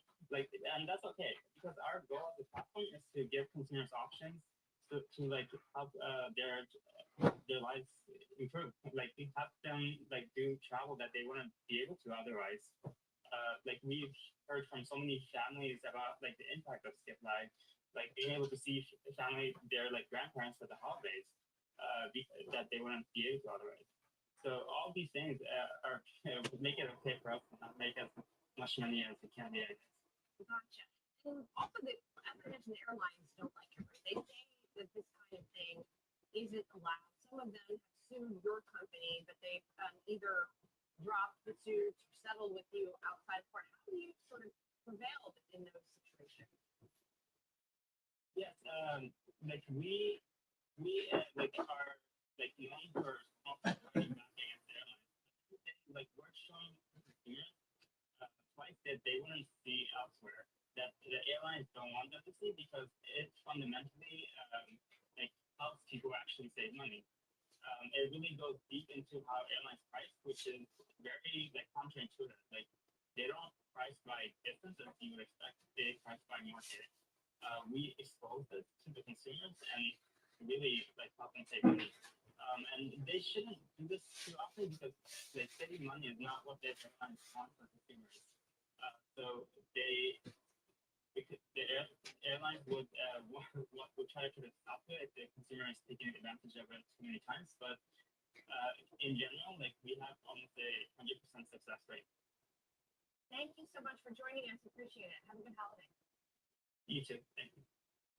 That's it for today's Market Catalyst. Stick around for a new episode of Stocks in Translation, followed by Market Domination at noon Eastern.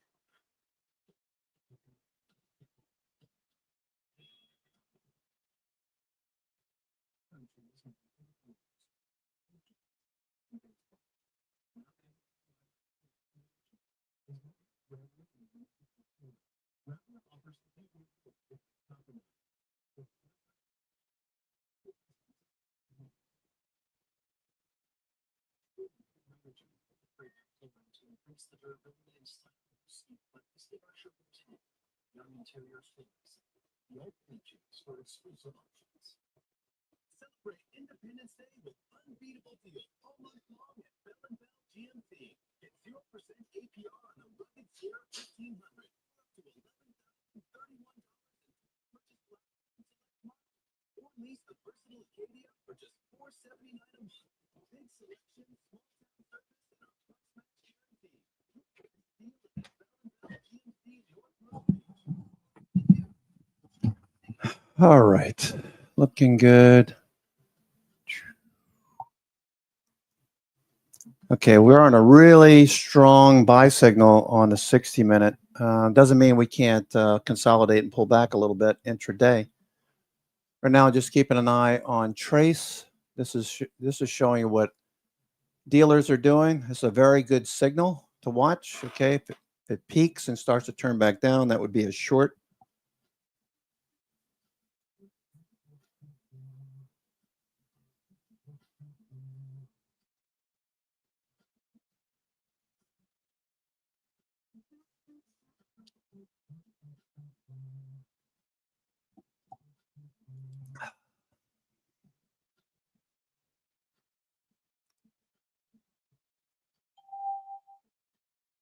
Okay, Apple's starting to turn back up.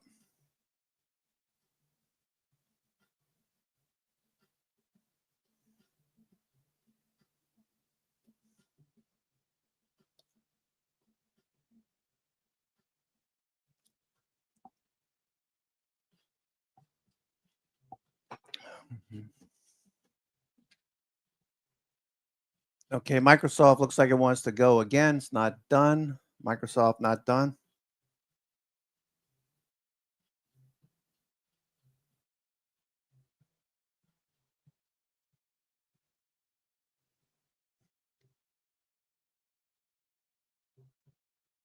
Okay, Apple with a nice bounce. Okay, you can see the hedging flows are starting to turn up again, potentially. Okay, so Meta turning. So far, decent entry. Meta. Welcome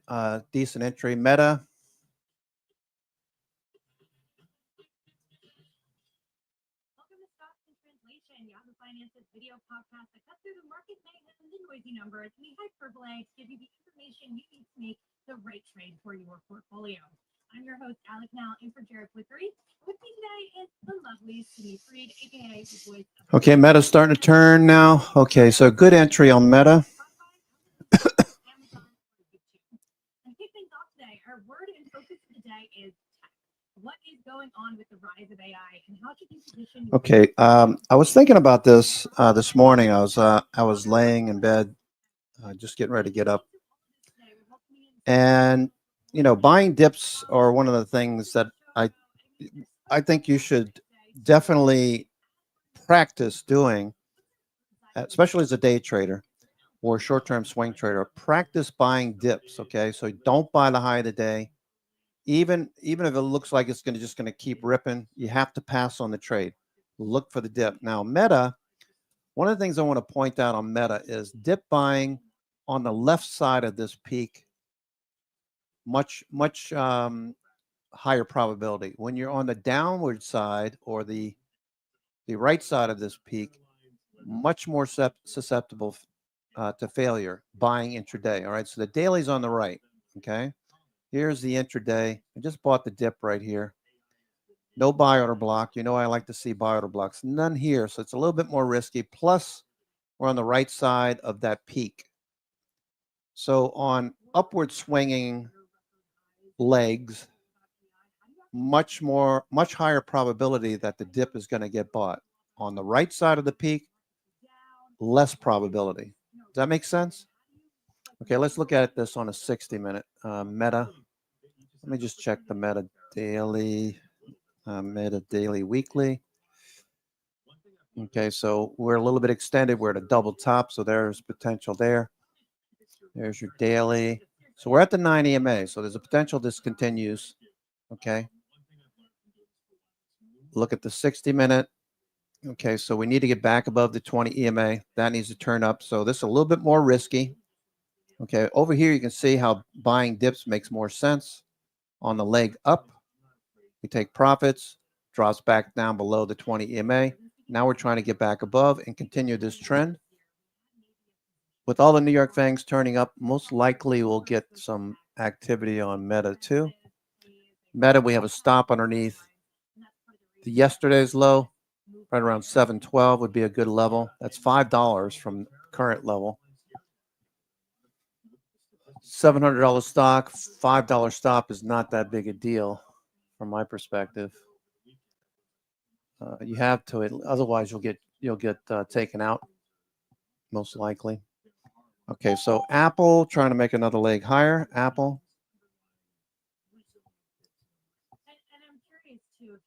SoFi, lots of potential with just the catalyst. So our markets may be thinking, well, if the market's going to continue to be resilient, the economy can withstand all these changes, maybe we should stay and see what happens, because right now the hard data is pretty solid. Yeah, the data's great. I always say if you're worried about a recession, just leave your house. I mean, just look around. You can't get into some restaurants. Yeah. The airports are busy. I look at booking, which is the old price line. It's an indicator of travel, not just airfare and hotels, but cruise lines. That's near a new high. That's the science and need. Okay, now, of course, you're gonna have scares along the way. Bitcoin still fading a bit. All right, so Coinbase is still jockeying around. I want to get a little bit more Coinbase, so this consolidation's fine. I mean, I do like a lot of the All right, plays. I'm going to take a 2-minute break. I'll be right back. Recent earnings, they said no, full steam ahead.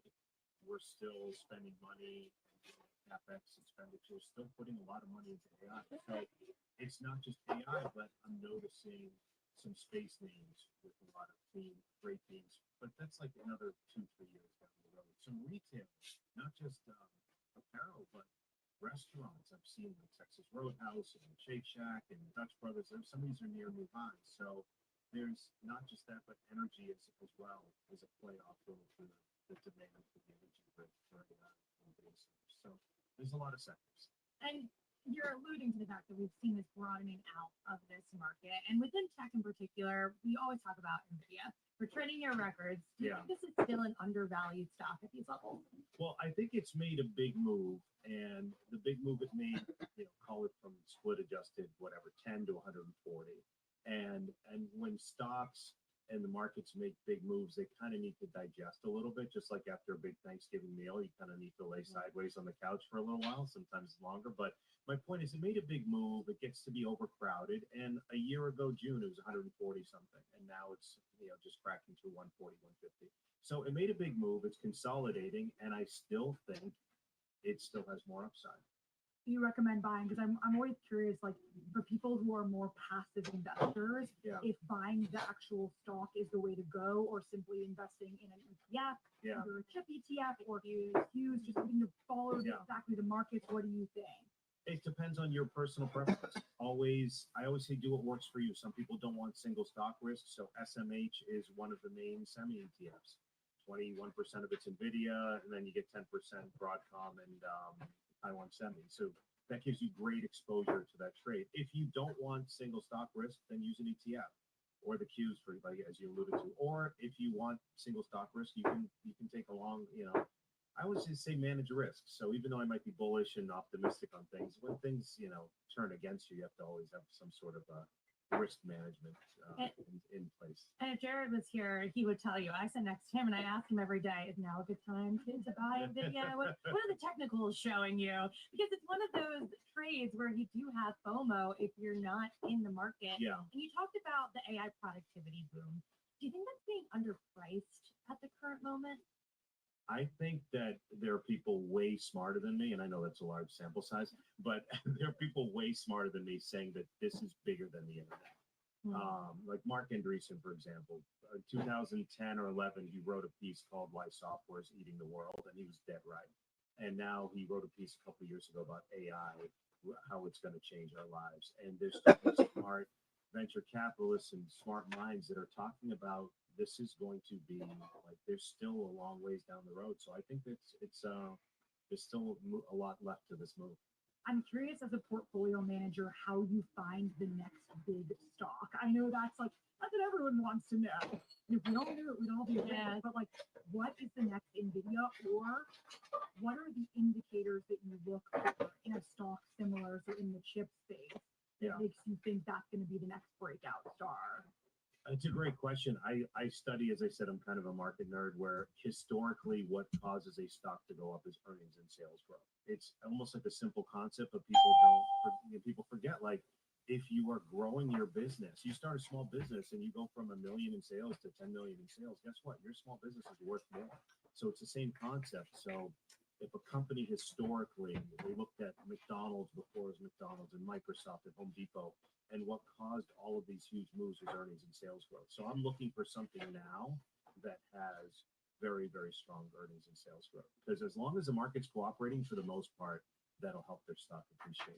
And we need strong fundamentals in the economy in order to support that earnings growth. Correct. So from your clients, what are their biggest concerns? Do they talk to you a lot about the tariff uncertainties, inflation uncertainties? do they have a lot of excess cash on the sidelines that they're waiting to deploy until later this summer when potentially we can get a little bit more clarity on the state of the economy? Yeah, some people, I mean, look, I keep the news on because you need to know what's going on in the world, but it's a lot of it's fear. And it's not that I'm complacent. I just try to encourage them, think, with some of these names longer term, you're going to have corrections along the way. But as I always say, you don't turn on the Weather Channel when it's 75 and sunny outside. You turn it on when a blizzard or a tornado or hurricane's coming. So my point is, the news is designed for the most part to scare us for ratings. So I take it all with a grain of salt. How do you then know when a news headline hits, an event happens, and you need to adjust your portfolio versus ignore? Well, we saw that with the Middle East, Yeah. right? We had this reaction, and then stock closed in the green Yeah. on Monday. Yeah, that's the line. It's not the news, it's the market's reaction to the news. So when things really started to break down in 2020, where we weren't sure if COVID was going to be a big deal, if it's going to spread, where when it really starts to break down, that's the market's reaction to the news when it breaks certain technical. Yeah, that's true, Corey. The Bollinger Bands are paralleling That's when you have to heed the warning. Meta. The Bollinger Bands are paralleling price action. So we're looking for a grind higher. But the market's resilient. So that's an example of the market's holding support. So how do you train your mind then to be that investor that doesn't get scared, that stays in it when it's tough? Because the mental toughness element of it Yes. is scary. Yeah. That's the tips. Yes. If you're a trader, you have, I don't know, you have a few choices. You either turn off the news, except for you guys, because we keep you guys. But that's actually a thing right now that people are talking about, that you're better off not looking at the news. Yeah. And staying invested. Yeah, or to use your expression, mental toughness. Mhm. That's another option. Is say, okay, I can keep social media on, I can keep the news on, and take it all with a grain of salt.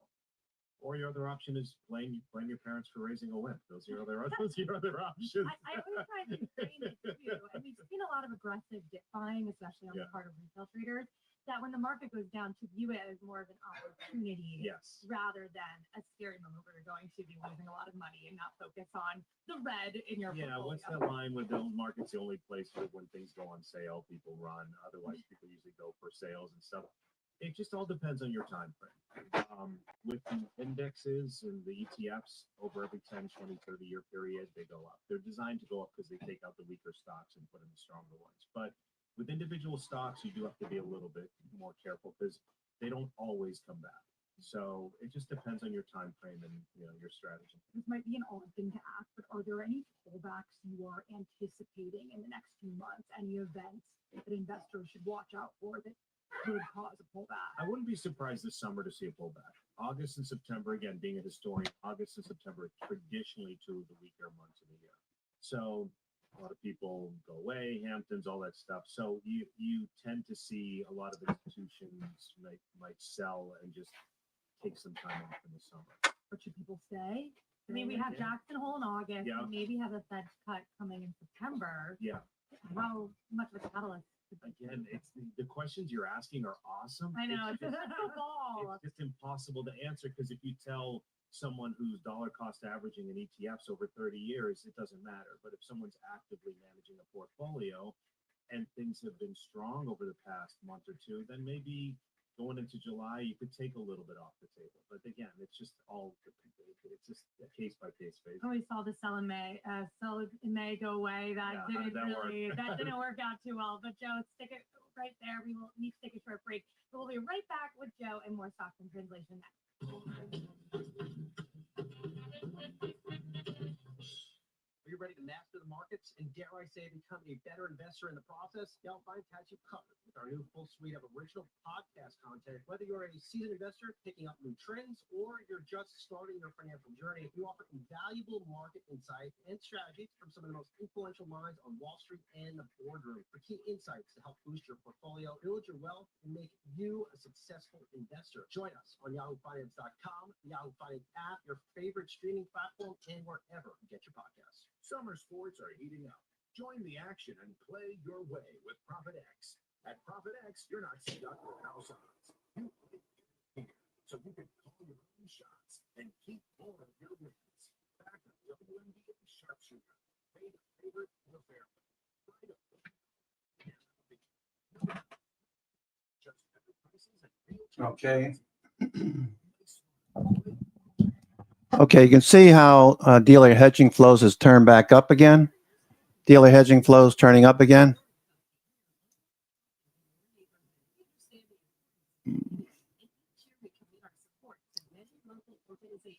We also hear many products that are made in the USA, locally owned and operated business. Our dedication to community and our excellent customer service is why we are the business for the Carolinas.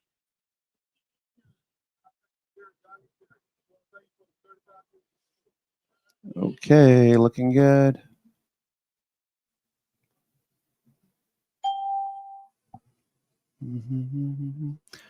All right, so we're definitely going to go to DC. I made reservations. Going to leave right after the close. So I'll be a little sidetracked as I'm thinking about 15 different things. Broadcom, nice little bounce. Got Snowflake back up to the highs. Apple looks like it wants to test the high again. Apple in a 3-day breakout. Continuation. Apple breaking a downtrend. So this is a swing time frame for Apple. Just waiting for news that they're going to buy somebody or whatever. 4 days. Today's day 4. Breaking out. Broke the downtrend. Okay, so it's not going to be straight up. Do anticipate that you're going to get pullbacks. Don't get shaken out if you're swing trading. We would anticipate we could see a move lower. What's United Health doing, for example? United Health, that is trying to break out and break the downtrend. Yesterday got a shakeout of all of those longs that started and chased on Tuesday, only because CNC reported dire earnings and forward guidance. So that came down in sympathy, but this is most likely going to continue only because it's based for 6 weeks, 7 weeks. It's already priced in all the negatives in my estimation. So UNH, we should see that continue higher. It does have a new CEO of Health Services division. Okay, there goes Snowflake making a new higher high. I'm your host, Cousin Benny, coming to you from theclosingprint.com.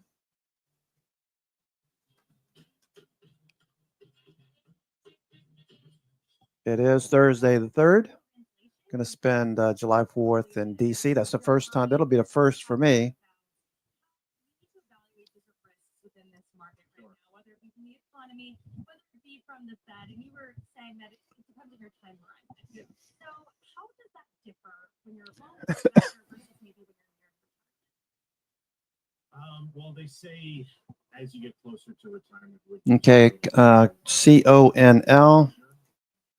Fixed income, and it's not, it depends on your risk, but the good thing now is for the longest time it was, zero interest rate policy. So if you had and you retired and you had money in the bank from the financial crisis up until 2021, you might get like 7. All right, so watch Coinbase making a higher low. Okay, Coinbase looks really good for the follow through. Okay, so Bollinger Bands are paralleling price, pretty wide. Bitcoin back above 110. Okay, looking for the breakout, retest the highs. It's been basing for the last 6 weeks. Look for a follow through. Okay, Apple. Take 100 minus your age, and that's the percentage to be in stocks as a guideline. So if you're 30, you should be 70% in stocks. But I think if you're 30, you should be 100%. So no bonds. That's young, So No, I asked because with the recent drawdown, I was thinking about my own portfolio and like, do I need any hedges for volatility, something like gold? Yeah. I really genuinely was thinking to myself, and I'm the opposite because I feel like I have no hedges, and I don't think I have any right now. My defensive play is gold, yeah. So my point is, do I need that? If you're in the S&P with 11 sectors, the market drops, you're going to have one of those sectors of utilities. Yeah, that is true. So there is a defensive component to it because 500 stocks is a lot of diversification. Right. And most of their revenues do come internationally, so you do have international exposure. You do have, some technically fix things done through the dividends and so forth. So again, it's a little bit different where I might be positioned a little bit more as a growth manager towards being a little bit more aggressive, but if you're younger, I say, hey, stick with the Spire, the Qs longer term. And you're naturally hedging yourself due to what you were just saying. You have so much exposure to different. Yeah. Or I do reduce and raise a little bit of cash at times. I feel like, okay, it's been a good run. There's nothing wrong with cashing a little bit. Because even though I think this market's going to go on for 2 or 3 years, it's not going to go straight up. Even if you compare it to 95 to 99, which was incredibly good. Okay, watching Meta for a higher low and a higher high. Apple outperforming, has been underperforming for months. Apple, the anticipation that Apple is going to announce an acquisition or partnership to jumpstart their late venture into AI, if you will. They screwed up with AI. I forget what it was called, Apple Intelligence or whatever the hell it was. That didn't go off very well at the developer conference. So everyone, including Dan Ives, one of the bigger pundits or bigger mouthpieces, if you will, covering Apple, talking about their need to get more involved because everybody else is into it. All right. Google's already into it, and Google's in a stronger trend at the moment. So is Amazon, Amazon Big, and AWS and everything else that they're involved in. Let's see. Apple, Microsoft spending, Satya Nadella spending big on AI. You can see how we're taking off here. That looks really good. Google, I just talked to Google. Amazon, did I look at Google? Google? Yeah, Google's fine. Amazon is fine. Okay, Oracle, partnering up with OpenAI, Sam Altman, going up against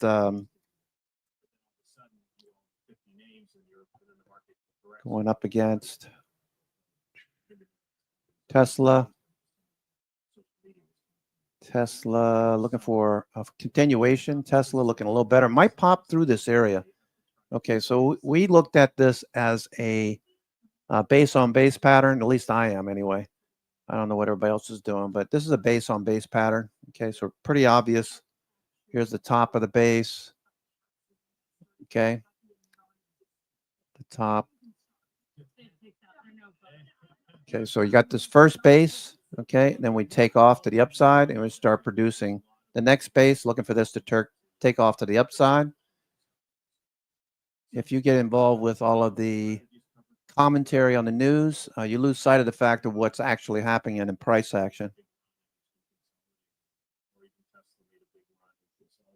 Some people write over calls against that. That's just something I would either look into and it's dangerous, but it's risk like everything. So you have to educate yourself.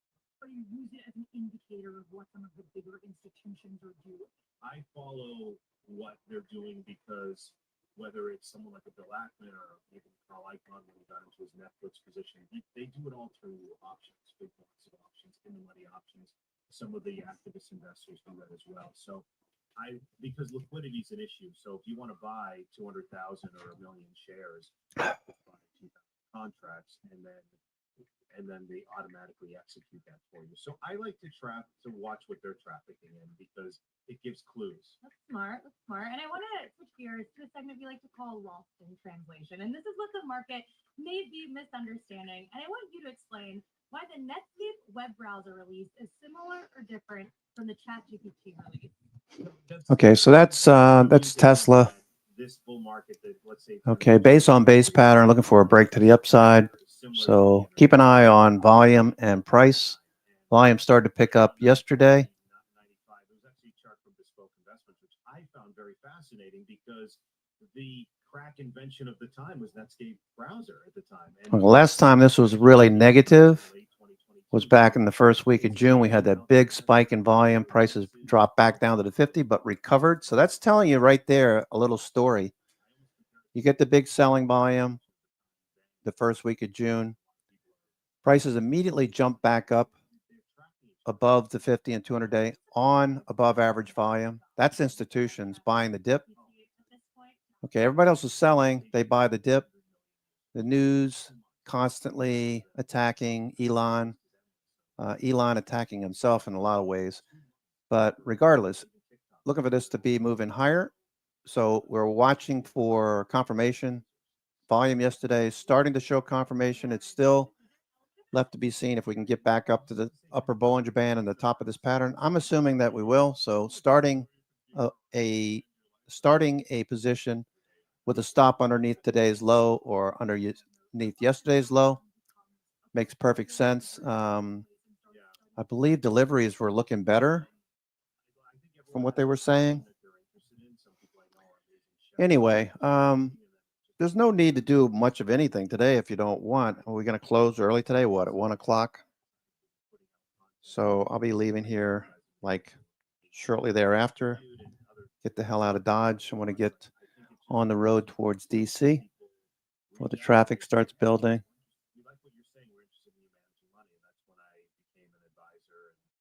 Amazon turned back up. Amazon looking good. Okay, Tesla starting to get going. Tesla pow. Tesla going. Where can people find you? What do you talk about? It's called Joe's Happy Hour. Joe's Happy Hour. Yeah. I love it. Exactly. And it's in Vegas. It's too. in Vegas. Love it. Yeah. When I'm out there, I have a lot of clients out there. So when I'm there, I do film and it's music people. But I don't want to make it all business, as I was telling you earlier. I talk markets all day, which I don't mind, but I've been lucky to know some people in music, sports, finance and so forth. So it's fascinating to me and I'm enjoying it. Is there anything you find challenging about it? You know, it is. Time flies when you're having fun and all that. So if it's a conversation I'm enjoying, the time flies. If it's, oh no, like my fear would be, I just don't know what to ask next. And then I look up and I'm like, how do I get through the next 45 minutes of this? So, Well, speaking of time flying, unfortunately, we are also out of time here. We're winding things down at Stocks and Translation, but make sure to check out our other episodes on the Yahoo Finance site and mobile app. We're also on all your favorite podcast platforms, so be sure to like, leave a comment, and subscribe wherever you get your podcasts.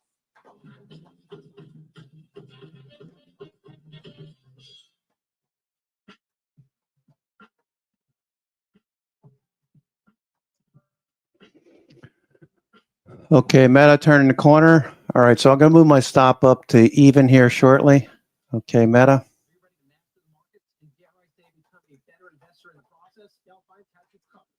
Full suite of original podcast content. Whether you're a seasoned investor picking up new trends or you're just starting your financial journey, we offer invaluable market insights and strategies from some of the most influential minds on Wall Street. All right, getting ready to move my stops up to flat. All right, Coinbase, same thing. Join us on yahoofinance.com, the Yahoo Finance app, your favorite streaming platform, and wherever.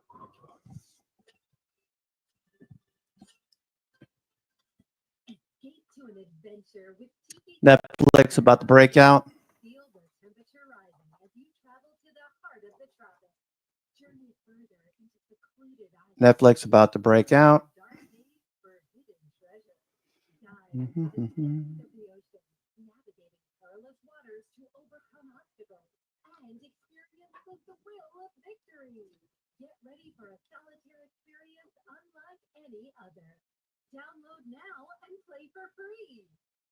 Vegas. Its history is littered with tales of the Okay, Netflix about to break out there. Apple looking for a higher low. Meta starting to cruise higher. All right.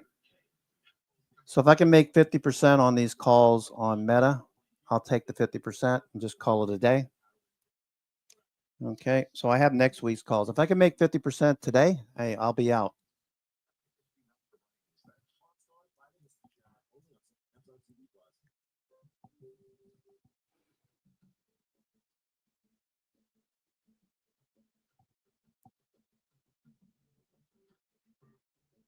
Okay, so we had a little dip there in the futures. Doji at the high. Doji at the high. Corey, just this is resistance for now. Okay. Okay, there's positive gamma there. So people are selling premium up high. The GEX there, that's the dealers. Okay, let's look at, that's 0 day, by the way, 0 day. We have some short, bearish, negative gamma here. Negative gamma. Okay, I'm looking for resistance right in this area. Looking for resistance.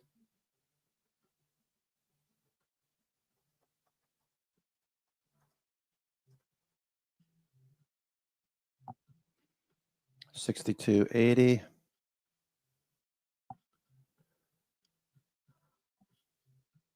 Okay. Meta turning.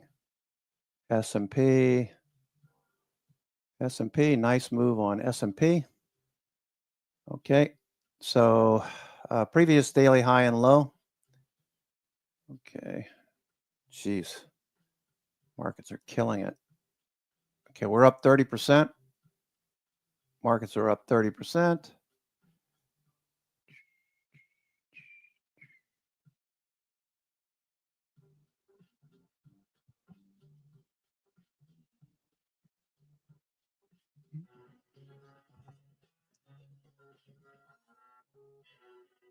Welcome to Trader Talk, where we dish out the latest Wall Street buzz to keep your portfolio sizzling. I'm Kenny Polcari, coming to you live from the Yahoo Finance. Kenny Polcari. This guy's pretty good. He's been on Wall Street for a while. He's on Yahoo Finance. Coming up, I'll give you my big take on the VIX, and then sit down with RBC Capital Markets head of derivatives. Okay, we're up 30%.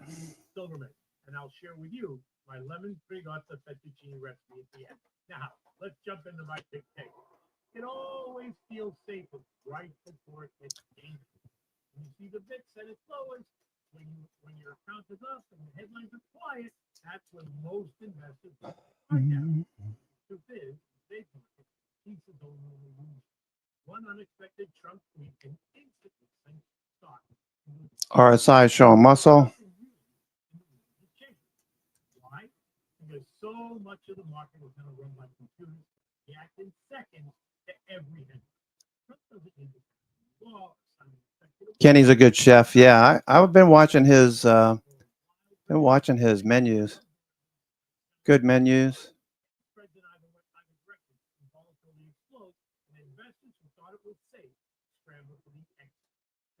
If you're new to the game, here's how to think about preparing.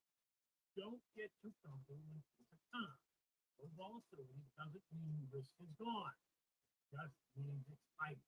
When everyone's relaxed, that's actually the best time to set up some protection. Whether that's normal insurance through options, holding a volatility ETF, or simply keeping some cash ready on the side. These things are cheap when nobody thinks they need them. And they give you power when everyone else thinks. Have a plan in mind for what you'll do if the market suddenly drops. The middle of a panic isn't the time to start making decisions. If you already know how you'll handle a certain thing, you won't be stuck. Instead, you'll be positioned to buy great opportunities at a discount while others are forced. Bottom line, volatility is gone. Smart investors protect themselves before it hits, not after. Don't wait for the panic. Be calm in the chaos. So now I'd like to introduce my guest today. Joining us is Amy Silverman, Managing Director and Head of Delivery Strategy. All right, so you know what the deal is here. All right, so markets go through two phases, or I won't say phases because I might get confused with the 4 phases of a market trend: distribution, markdown, accumulation, and markup.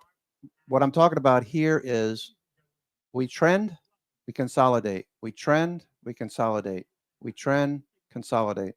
Currently, we are trending. 2 weeks into this one, lately we've made 2 weeks up before pausing. I don't know, this one feels about the same. Maybe we see a pause next week. Okay, so just keep in mind that the markets lately have trended higher for 2 weeks and then took a break. ever since the April 7th low. The most we've done are 2 weeks higher and then pause. So I'm assuming, I think rightly so, because S&P advanced decline percent is plus 30%. That's telling you an area to maybe reduce your risk. I've been doing that a little bit each day, as you know, if you've been listening. So if we get a pause next week, that'll actually be a nice setup. So a lot of these stocks most likely will give us a better entry. Okay, last thing I want to do is chase something like CoreWeave the previous couple of weeks. I wanted to wait for it to pull back in. What's Circle doing? CRCL, Circle. Okay, Circle's trying to hold. Okay, so Circle's holding. Does it drop a little more? I don't know. CoreWeave, I'm looking for a base on CoreWeave. It's basing, so no hurry. It's just below the 21-day. CoreWeave will probably do something with that in the near future. Coinbase rips higher the previous week. A pause this week, looking for the dip to get bought. Second day of a bounce. Okay, first day was Tuesday. We stopped at the 9 EMA. So I'm always looking to identify what moving average is going to go on to create support heading, into the second half in this case. So since we moved above the 50-day, we've come back to the 21-day, almost came back to the 200-day, but since moving back above the 21-day, we're testing the 9 EMA. So I'm assuming the 9 EMA is going to be the support level for now. So I can put a stop underneath the 9 EMA or yesterday's low, or even today's low. Looking for a follow through. I'd like to add to this position, CONL. I have calls and shares. There goes Amazon. Okay, let me read to you my notes. Actually, you know what? Let me just do this here. My notes on Amazon. Qualcomm. All right, Amazon.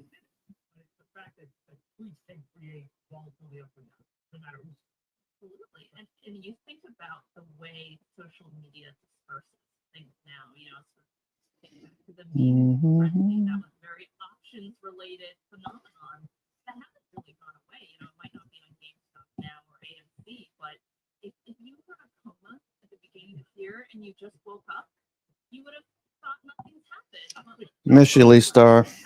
Just saw his name pop up. When that news hits, you're right, you get those algorithms that immediately try to factor in that news. But then Yeah, Kenny's good. I like Kenny. The panic post-Liberation Day, He's got a lively personality.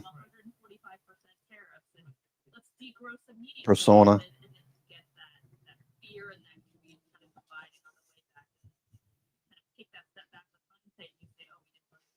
Let's see. People get frustrated, rightly so, especially if you're a long-term investor. You get more frustrated. Short-term day trade. A lot of people love that volatility because that's how they're making their money. But as a long-term investor, you can really get frustrated. And as a market strategist and a wealth advisor now, I spent a lot of time after Liberation Day when the market was crashing trying to talk people off the edge. People that wanted to sell, like stop. You have to take a step back. And sometimes you can't. The chaos that it creates is really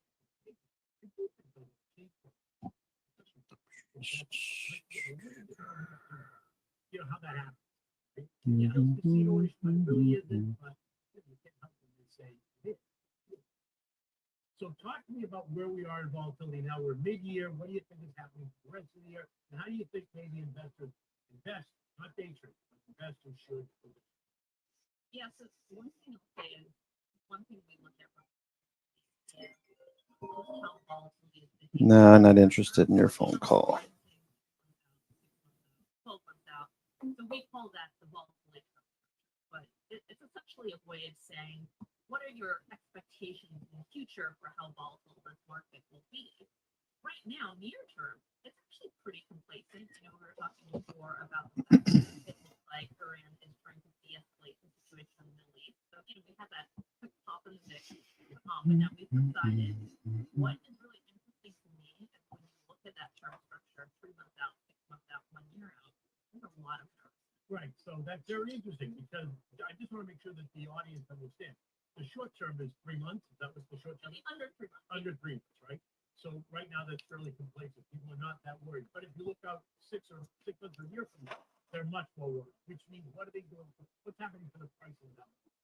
Yeah, look, every market, as you know, comes down to supply and demand. So when we say things look more uncertain, essentially what we're saying is there's more demand for options to hedge. There's more demand for protection from investors who say, look, if there is a downturn 6 months from now or 1 year from now, I want to have something in my portfolio that's going to kick in to protect me. That could be a recession. That could be the tariff impacts finally coming. That could be the soft beta All right, so it looks like Microsoft wants to go again. It's trying, but it looks like it's losing some stamina. I would imagine a lot of people have taken profits and are getting ready to go out of town like me. I got my bag sitting next to me. I've already packed up a good bit of it. So I'll need to throw my toiletries in there. I need to take a quick shower. Just talking to myself. Markets look good. Always look at the New York FANG components and I say, what do the New York FANG components do? Are they up and to the right? Are they down and to the right? Are they all green? Are they all red? Are they neutral? It's the end of a nice week. I'm not looking to put on any additional exposure. We got the S&P. Look at the hedging flows. There goes hedging flows again. Hedging flows squeezing.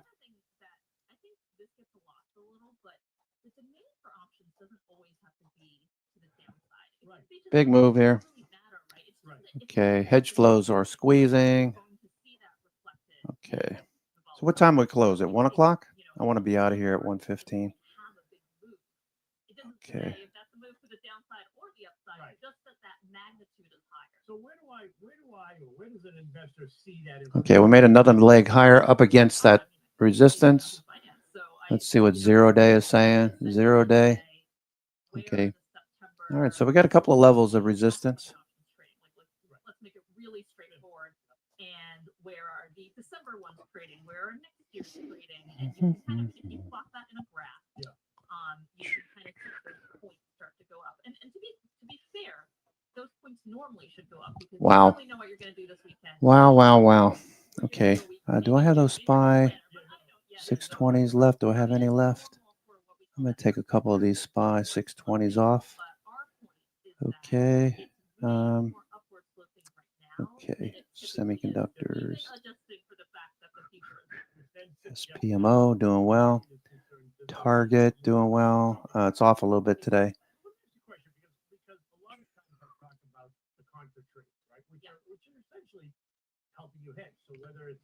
Oracle doing well today, right? Oracle, let's take a look at Oracle.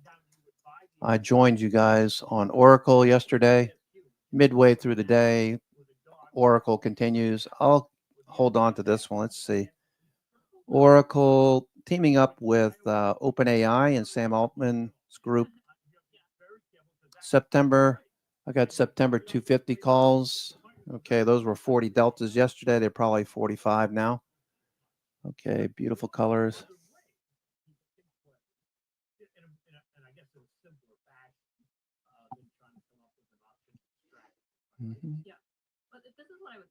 Okay, Apple breaking out. Apple breakout. There it goes. There goes Apple. Okay. So I still have some August Apple calls. Okay, I want to take a look at those right now. Okay, Apple, I have the 210s and the 220s for, I'm sorry, it's 25 July. Apple, as you know, has broken a downtrend, day 4. This is just getting started. Volume shows institutions have been buying while everybody's been poo-pooing this in the financial media about how bad Apple is. They've been buying. So maybe they know something. Apple. Whether you're a seasoned investor picking up new trends or you're just starting your financial journey, if you offer invaluable valuable market insights and strategies from some of the most influential minds on Wall Street and the boardroom. The key insights to help boost your portfolio, build your wealth, and make you a successful investor. Join us on YahooFinance.com, the Yahoo Finance app, your favorite streaming platform, and wherever you get your podcasts. Stuck in boring apps? Think you got a better idea. Yeah, good idea, Susie. There goes Tesla. Tesla popping. Base on base.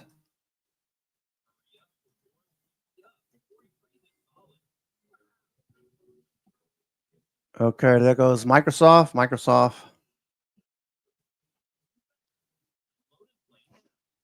Okay, looking good. Looking good. Do. Okay, was it 11:45? What time's the market close today? 1 o'clock, right? NYSE holidays. Markets close 1 p.m. Okay. 1:15 for eligible options. That would be SPY and Qs. One of the reasons I love to trade SPX, S&P big cap options, is because you cannot get assigned. If you forget about an option and it goes into the money, you can't get assigned an index. You can get assigned the ETF, the SPY, or the Qs, but you cannot get assigned the S&P 500. For every point in the money, you make $100 per contract. It's straightforward. So S&P, much better option most of the time. Sometimes I'll buy SPY calls out in the week, a week or two from now, using the slow-mo trade setup on dips or moves above the teal colored lines. Let's take a look at Lee Star's. Slow-mo trade. Okay, it should be obvious what it's doing right now. We're at all-time highs. Okay, so here's Lee Star's slow-mo trade. The idea here is when we moved above the teal colored lines and the teal colored lines reversed, once we moved above, retest, good entry, you buy a 3-month out, 4-month out, 40 delta, and you just sit on it. Prior to him leaving us behind, he was starting to do leaps.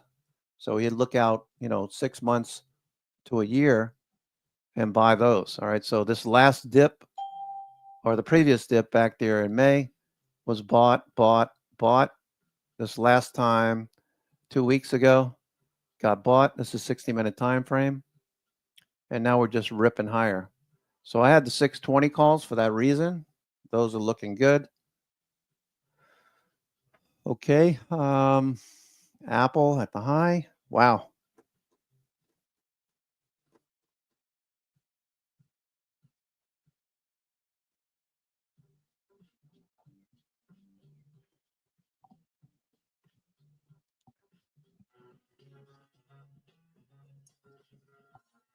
Okay, let me go tell my son to get his button gear.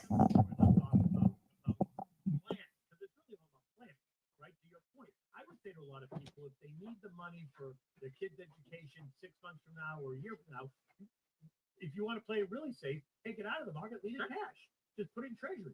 Because then you have no issue at all. You don't have to worry about what the market does up or down. But to your point, if you want to, if it's a year out, you want to stay in the market but protect yourself, then you would do it that way, right? Yeah, and that can be something, as straightforward as just a put option on a broader market, or it could be, it depends what your positions are. And again, this is why I say the day job is kind of to actually look through the portfolios and say, okay, you own a lot of Apple. Apple's kind of been in the crosshairs. Correct. For a variety of reasons, that tweeter risk is really high. So we want to own some put options there on Apple or sell it, Because it's very funny you put Apple.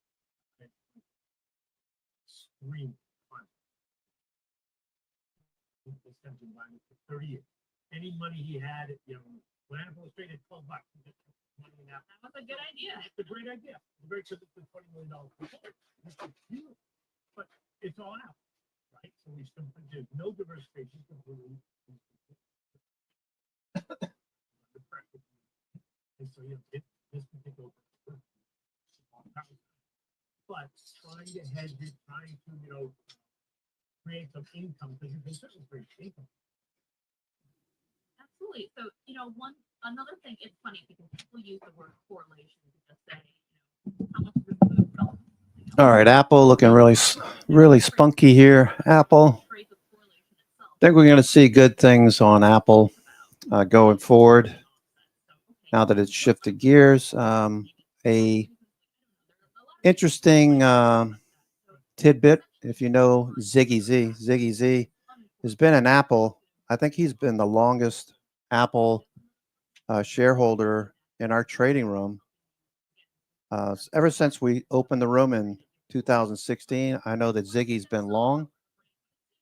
And I think his brother is big on Bank of America. I don't know if he's still trading or swinging Bank of America position trading, but Ziggy's been in Apple forever.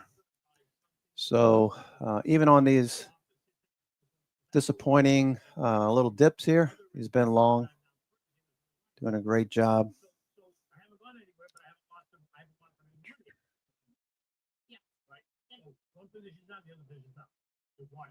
And for a long time. Yeah, Amazon looking really good. Great job there, David.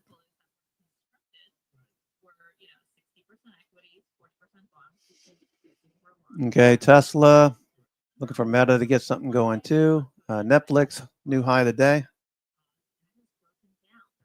Got two kitty cats looking around. They're so noisy, these two. They're like looking around, what's going on.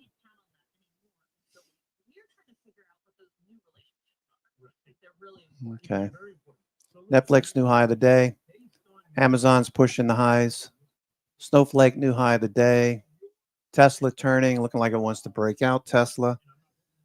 I've had TSLL shares all along. Tesla, let's see, what do I have here? Do I have today's? Yeah, I have today's calls. I don't think we're going to hit that level. Now we're $20 out of the money. I bought some Tesla calls a week or so ago before it dropped. And it was too fast. Didn't want to sell them, but now they're just toast. That happens. Most of the other positions looking really good. I also have shares. So Tesla looking fine. Looking for that base on base pattern to result in higher prices. Bitcoin is pulling back. Bitcoin's pulling back a bit.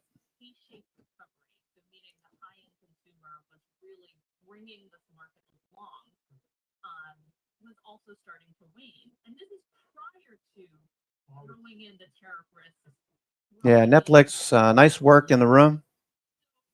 Our chief strategist has this great phrase which I love, which is called aggressively neutral. But it's just this idea that probably from here, just for valuation reasons, at a point where perhaps What do you want? More of these? You're going to get so fat. You're going to get so fat. You're not supposed to eat that many treats. What's the matter with you? Not going to fit those jeans. Okay.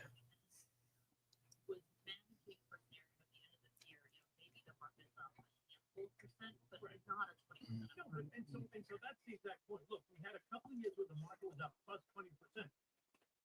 That was really out of the norm. It was way outside of the bell curve, right? Yeah. Returning to an 8 to 10% return on stocks, and if you're adding divvies, maybe it's 12%, which is historically low, which I think is great. And so we've been preparing. We've been preparing investors to consider the fact that we're going to go back to 10 or 12% return, which by the way works. Yeah. Right? There's 20% and 25% return year in, year out. It's not happening. And so people need them. It's funny because after they see the last 2 years what they've returned, and going back to 10%, it feels like a failure. A failure might be without 30%. And I also don't think that's going to happen. Right. I don't think it's going to be past from scare into this. I don't think we're there. Again, it's unfortunately, it's not going to be as sexy as the plus 20% market, but it won't be out 2008 either. Yeah, no. Okay, Netflix, nice little pop there. Prano rolling. Meta, okay, higher low on Meta. Okay, let's see what happens with Meta here. Meta. you know, there's something coming. I think I tend to be more optimistic, so I think the next move is going to be higher, not significantly, but I don't think we're going to be down to 4,800 by the end. No, I think we're going to be somewhere between 6,000. You're gonna wake up from that coma, not think anything happened. That's right, but you know, we'll revisit that. Meta. The meantime, you know how I end every podcast with a recipe. Today, I thought I'd teach Mhm, you. I made it mhm. yesterday for Father's Day. This lemon ricotta pasta, right? It's a dish that really reflects Southern Italian cooking. It's fresh. There he goes with his cooking. What's he talking about? Lemon ricotta fettuccine. Whoa, that sounds good. Is a staple in both sweet and savory dishes. Ricotta itself dates all the way back to Roman times. Its name actually means rico, referring to how it's made from the whey left over in the cheese production. From southern Italy, fresh ricotta is fried for creamy, slightly sweet flavor and is often paired with citrus to highlight the freshness. The idea of combining lemon and ricotta with pasta. That sounds really good, actually. Without meat, especially during lean times or even during Lent. Yeah, that sounds really good. Oh, he just scanned for today's recipe. Okay. Let me get this one. I like this. Sounds good. Scan. All right. No, not that. Not that. I want this. I want the recipe, not Yahoo. Oh, damn it. I missed it. Maybe he'll talk about it.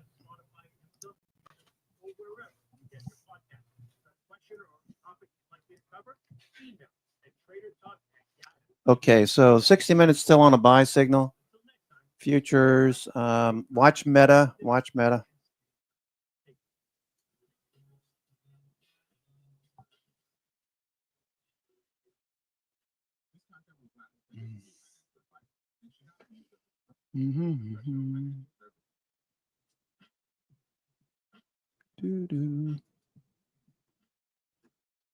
Who's buying shop calls? Shop? Who's buying shop? Somebody's buying shop?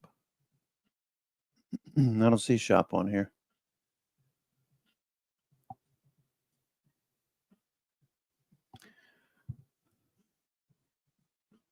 Yeah, when calls get expensive, the only way I like to trade is take a vertical if I'm still interested in taking a position.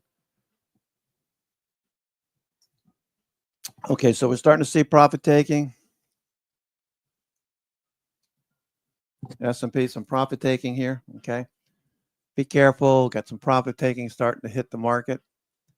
Okay, starting to peak a little bit.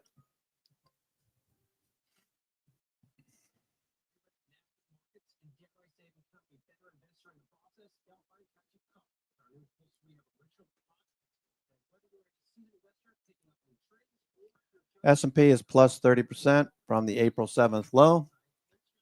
That's cray. That is so crazy. And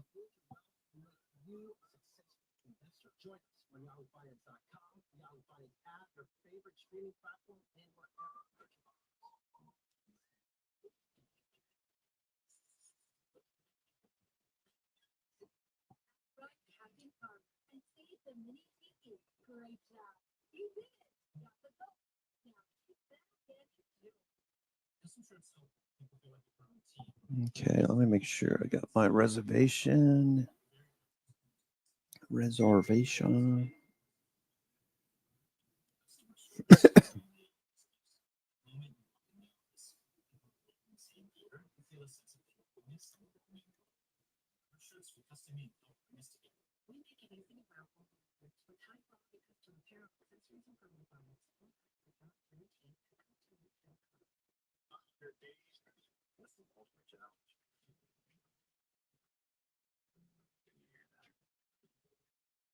cold ain't no joke.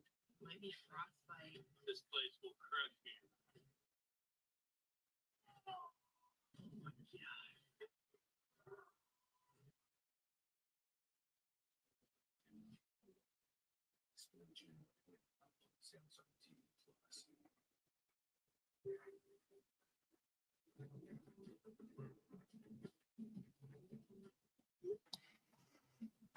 All right. He's all excited. He's all excited. We're going to DC. He mentioned it, and I said, you know what? I don't feel like driving. And he got this kind of disappointed look on his face. I hate when my son gets disappointed. I want to give him so much. All right, let me take a 2-minute break. I'll be right back.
Hello and welcome to Market Domination. I'm Julie Hyman, live from our New York headquarters, all off on Capitol Hill, Washington. President Trump's massive tax policy bill, now with that 10% on the den. And on Wall Street, it's a half day of trading and a shortened trading week as we move into the 4th of July holiday. There's just an hour to go until the closing bell, and we're seeing markets react well to that fresh job data we got this morning. Let's take a quick look at the moves today. Now, just a refresher here in case you're catching up, 147,000 jobs were added in June. That's well above estimates, almost 40,000 jobs above estimates, and the unemployment rate was down to 4%. Even though some economists say underneath the headline numbers, things aren't looking as solid as they may seem, the market is reacting positively here today, even as traders push back the possibility of a rate cut in July, certainly maybe even for the rest of the year as well, as we look at the shifting expectations. But the Dow is rising here, 152 points today, getting closer to its record close. Of course, the S&P 500, any gain from yesterday would be another record close, and so we're seeing a gain of about 0.9%. As it climbs closer to 6,300. The Nasdaq Composite up 1.1% today. But really nice to see this pop through this area, right? As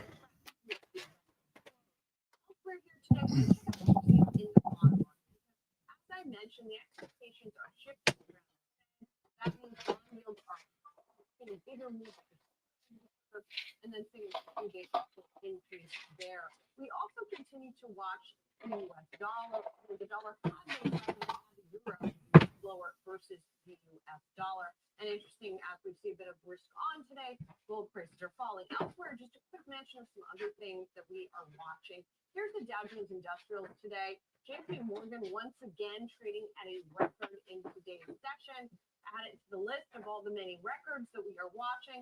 And then there is the market cap rates. We're going to talk more about this a little bit later in the show, but you see that the Magnificent Seven are trading higher today.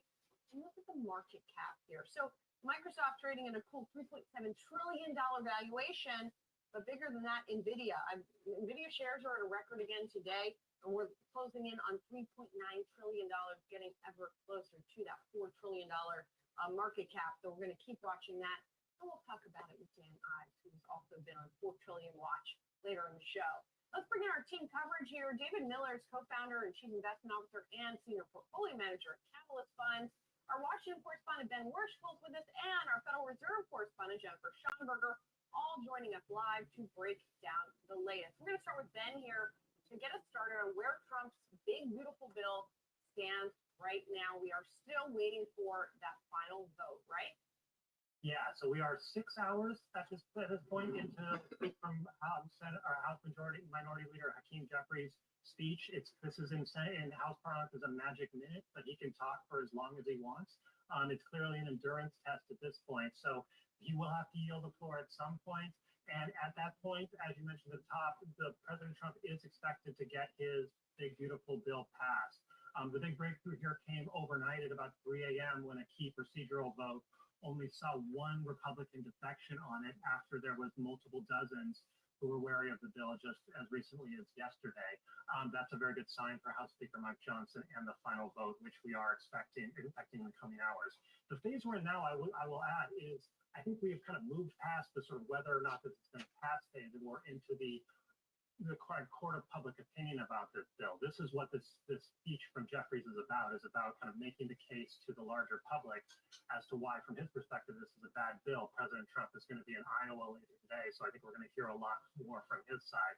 And this kind of gets to the larger question about this bill as we head sort of towards its enactment and the coming election, which is that the American public both doesn't know a lot about this bill, and when they are and they're presented with certain things, especially health care cuts, they're very mixed. So this is going to be something we're going to be talking about, not just today, but for a long time. Yeah, and then I mean, I guess the operative word in the bill title is big. To your point, like it's difficult to get through all of the parts of it. And I talked to Kevin Brady, former House Ways and Means chair, earlier today about this. The Dems certainly are painting this bill as much more favorable to the wealthiest Americans and unfavorable to the poorest Americans on an objective basis. Knowing what you know about the bill and how it is, how do we stuff out what's actually true? Yeah, so economists have done work on this. The Yale Budget Lab has done some of the best work on this, where they break it down by quintiles. It is objectively true that when you add up all these different provisions, cuts to healthcare, cuts to food assistance, things like that, paired with tax cuts, it is more negative for those on the lower end of the income spectrum. If you're on the lower end of the income spectrum, you may not have tax on tips. That can be a benefit, but you're going to have a drag if you lose your healthcare, things like that. So if you're on the bottom 20%, the protections are you are going to lose. You're going to be net off worse from this. Whether that all comes to pass, as you mentioned, all right, so watching these hedging flows, still peeking out a little bit, consolidating. I wouldn't be surprised to see them squeeze the shorts a little bit more, but not expecting it. Just really decent day. Got a higher low printing on Meta now. Okay. Oh, I forgot to grab a bottle of water. I'll be right back. And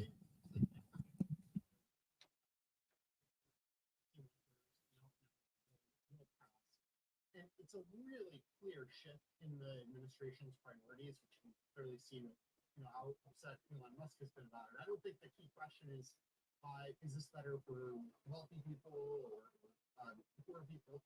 The real issue here is this was a complete switch in priorities. Before, the priority was they were going to go with the Doge pound. How do we run a balanced budget? Now, the big is also, it's not just how big the bill is, but it's how much money they're spending. What are we doing about deficits? Clearly, the plan now is stimulative government spending, keep the economy growing, and the administration is not happy with what happened earlier in the year. When you look at the impact of tariffs combined with Doge and austerity, now they're willing to spend money to make the economy do well. The bigger question isn't, does this hurt somebody short term? It doesn't hurt anyone short term. The big question is, can the country afford this? What would be your answer to that question? Well, the easy, obvious answer is no. You can't have a $36 trillion debt and keep spending $1.8 trillion in deficit spending. It's effectively a tax hike, but it's not a direct tax hike, even though it's, in a literal sense, a tax cut. It's a tax hike via inflation, which has to kind of continue when you keep expanding the deficit and the debt. Well, and of course, services has been a big issue. We've heard the president complain about. Mentioned earlier that whenever I'm looking at a dip buying opportunity, whether it's a longer term or it's a intraday, whenever you see this kind of breakout, intraday dips should get bought. As you can see, stochastics rising. So we got 4 up days. So let's say I was thinking about buying some Apple. Okay. I would be looking for a dip to buy, knowing that the dips most likely will get bought. Okay. We just continue to get these little dips back to VWAP, the first one, and then the intraday 20 EMA continue to trend. But I know that buying dips are going to probably work. So if I'm going to buy options, I want to pay attention to what the daily is saying. Okay, we're starting to accelerate. Implied volatility is picking up as Bollinger Bands expand. And knowing that it's a bullish trend, I know that I most likely have opportunities. I buy the options on the dip and the reversal. Dip and reversal, not at the high of the day, because your premium is going to be somewhat higher. Maybe negligible if you're buying like a 30 delta. I like to buy closer to 40, 50 deltas, or even in the money in this case, as Apple continues to push higher. Microsoft also doing the same thing. Okay. So here is Microsoft. Of course, Microsoft's been in what, like a 10-week upward sloping channel. It's been inside of the Bollinger Bands, double Bollinger Band strategy. You want to be long inside the area between standard deviation 1, the gray, and standard deviation 2, the green. So you want to be long inside of here. Your stops or reduced exposure is when we close inside of standard deviation 1, like we did yesterday. Maybe you took a little bit off, but now Microsoft is turning back up. Buying the dip yesterday in an upward sloping condition like this on Microsoft worked out very well for yesterday. Susie mentioned this one late yesterday, so I decided to go ahead and join her. I took some profits this morning because I had next week's calls. Okay, S&P. Okay, so yesterday we had this dip late in the evening. Okay, so I thought to myself, this looks pretty good. Most likely it'll start to move. And as luck would have it, in the last half an hour, this started to tick higher. So my stop was down here this morning. I took some off this morning early. Of course, I left some on the table, but it's next week's calls. I'm not really sweating that because it was a nice profit. The bottom line is that you can buy dips as Microsoft continues to run higher. So this dip yesterday looking pretty good. Apple starting to fade a bit. Meta starting to turn a bit more. Meta starting to get something going here. Okay, Meta squeezing. Okay, looks good. Meta squeezing. Let's look at the 60-minute squeeze.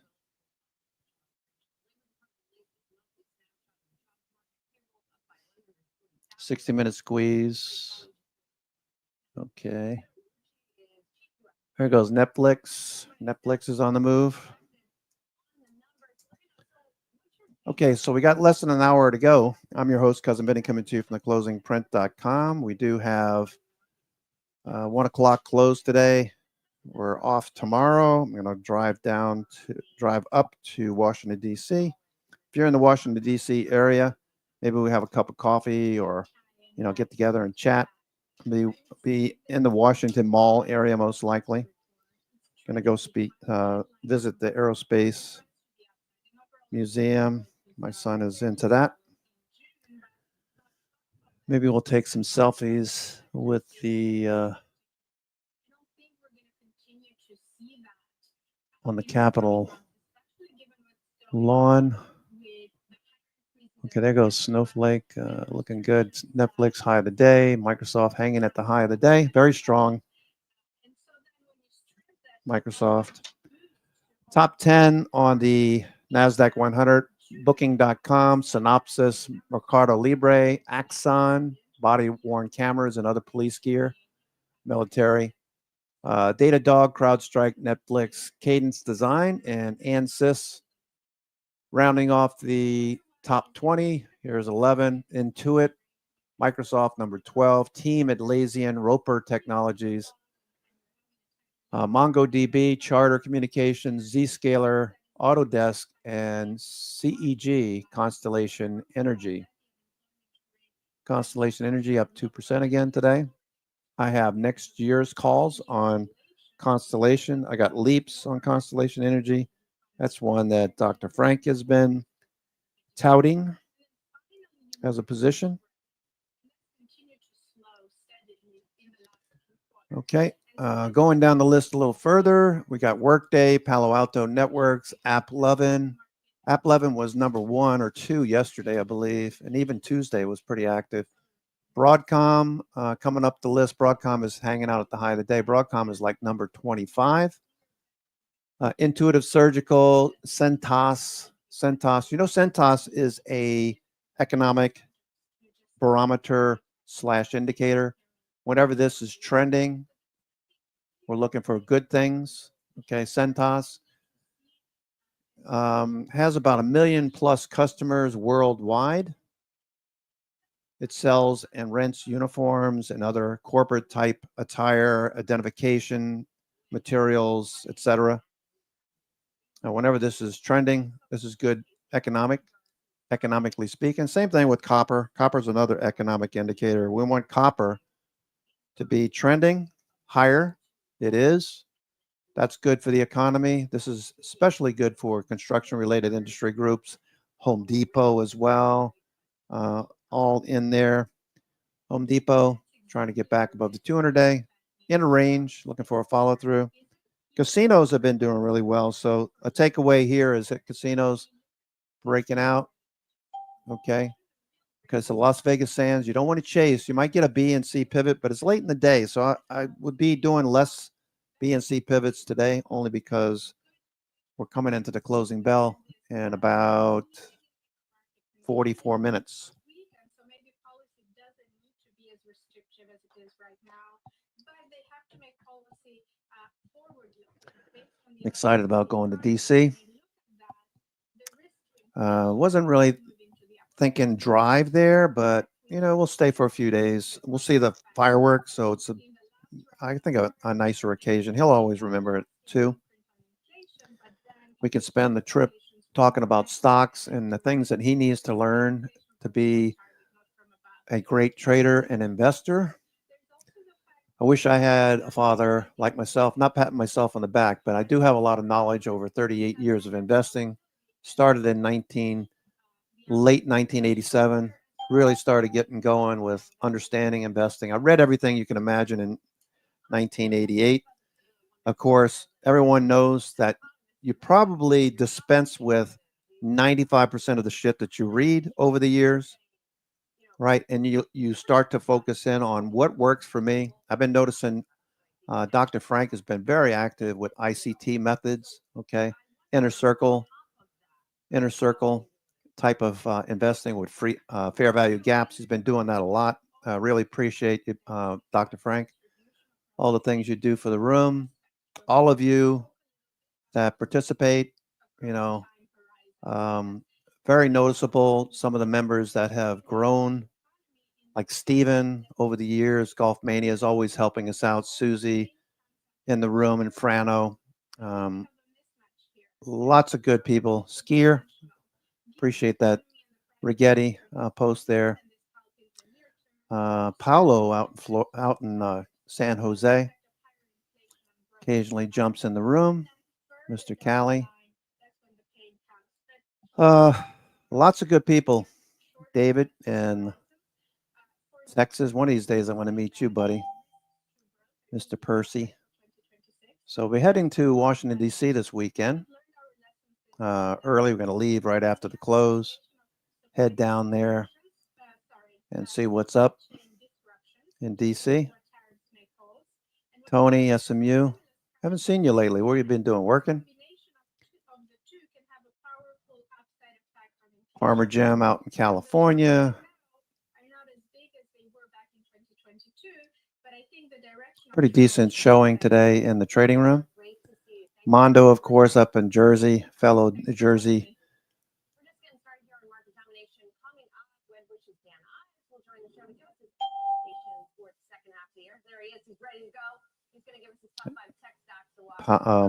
Joel, Michigan. Mr. Michigan, Joel. Good to see you. Dollar McDaddy. Are you still in California? Or are you in Nevada? I forget where you are. I think you're in California, right? Dollar? Of course, Money Magic, always appreciate your inputs. Jim, one of our new members, always bringing some good trade setups and ideas. Jim thinks a lot like I do, or it appears to me that he does, because a lot of things he posts has a very similar setup that I always look at. Jim, one of the new members, appreciate you. Bobart occasionally will post something in the room. Mr. Puck, Edmund, Tesla, yeah. Welcome to the big idea. Welcome to Yahoo Finance Sports Report. Welcome to Where Money from Wall Street to Main Street to the C-suite. We're your daily lifeline. Because behind every great investor is Yahoo Finance. Join us on yahoofinance.com. Yahoo Finance. Okay. Asked about Riot. All right. So Tony asked about Riot. Looks like 14. Look at the weekly, Tony. Look at the weekly.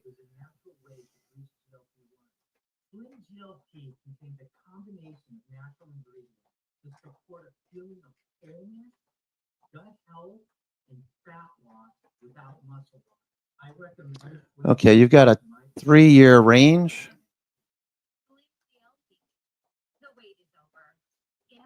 Okay, looking at max 15 to 20, 16 to 20 on Riot.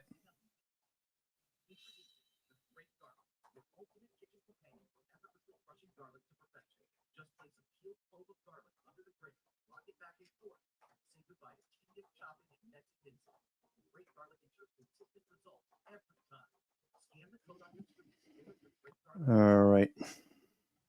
So yeah, Riot, you've got a 3-year range, Tony. Get above 16, between 16 and 20, that's probably going to be your max for now.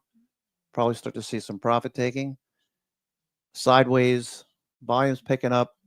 Coinbase is trying to stay above 110. It's currently at 109, 109,000.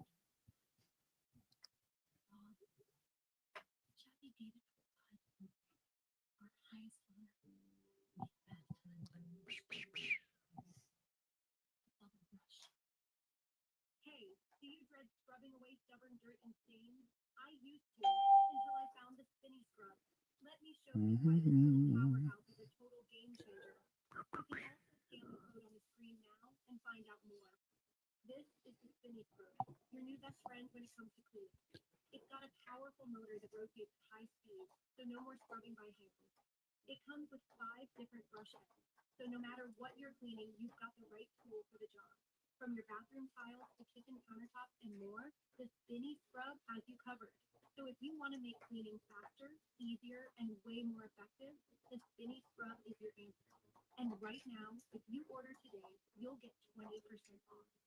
Trust me, your cleaning routine will never be the same. Go ahead, scan the code on your screen right now and get yours today. You'll thank me later.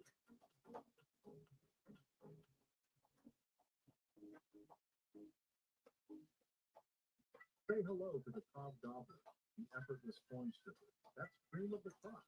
With its ergonomic design, peeling corn has never been easier. Crafted from solid, rust-proof stainless steel, the Cobb Gobbler is built to last. I love the Cobb Gobbler. Cobb Gobbler is too much of a big mark. It shuts great. Elevate any dish with freshly shut corn. It's quick, simple to use, and easy to clean. Scan the code for an exclusive discount. It was a mixed bag of emotions for tech investors. The original sector is Dan Ives, Weber Securities Managing Director and Global Head of Technology Research, is with me now. Dan, you're never a mixed bag of emotions. You are usually a very positive guy when it comes to. All right, Meta, looking for that to continue higher, Meta. Okay, 720 call wall. I didn't update that. Let me see what the call walls are now on Meta.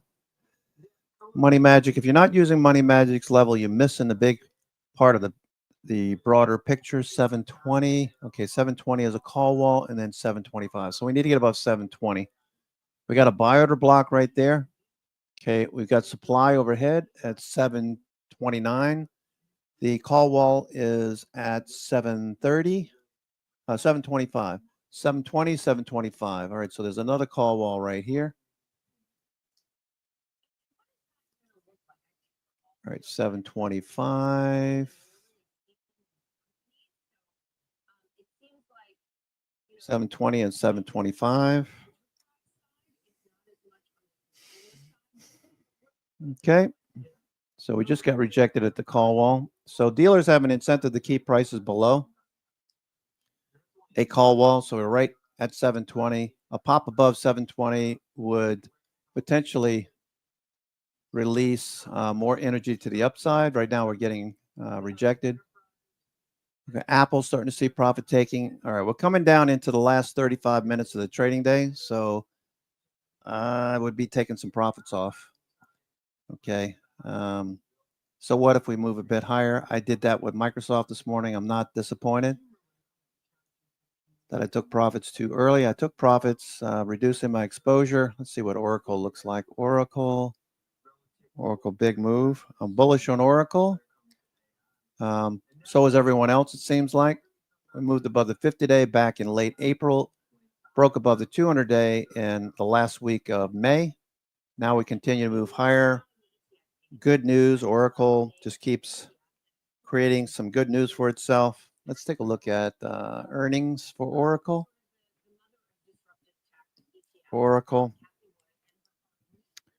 Okay, Oracle earnings, they beat last time around.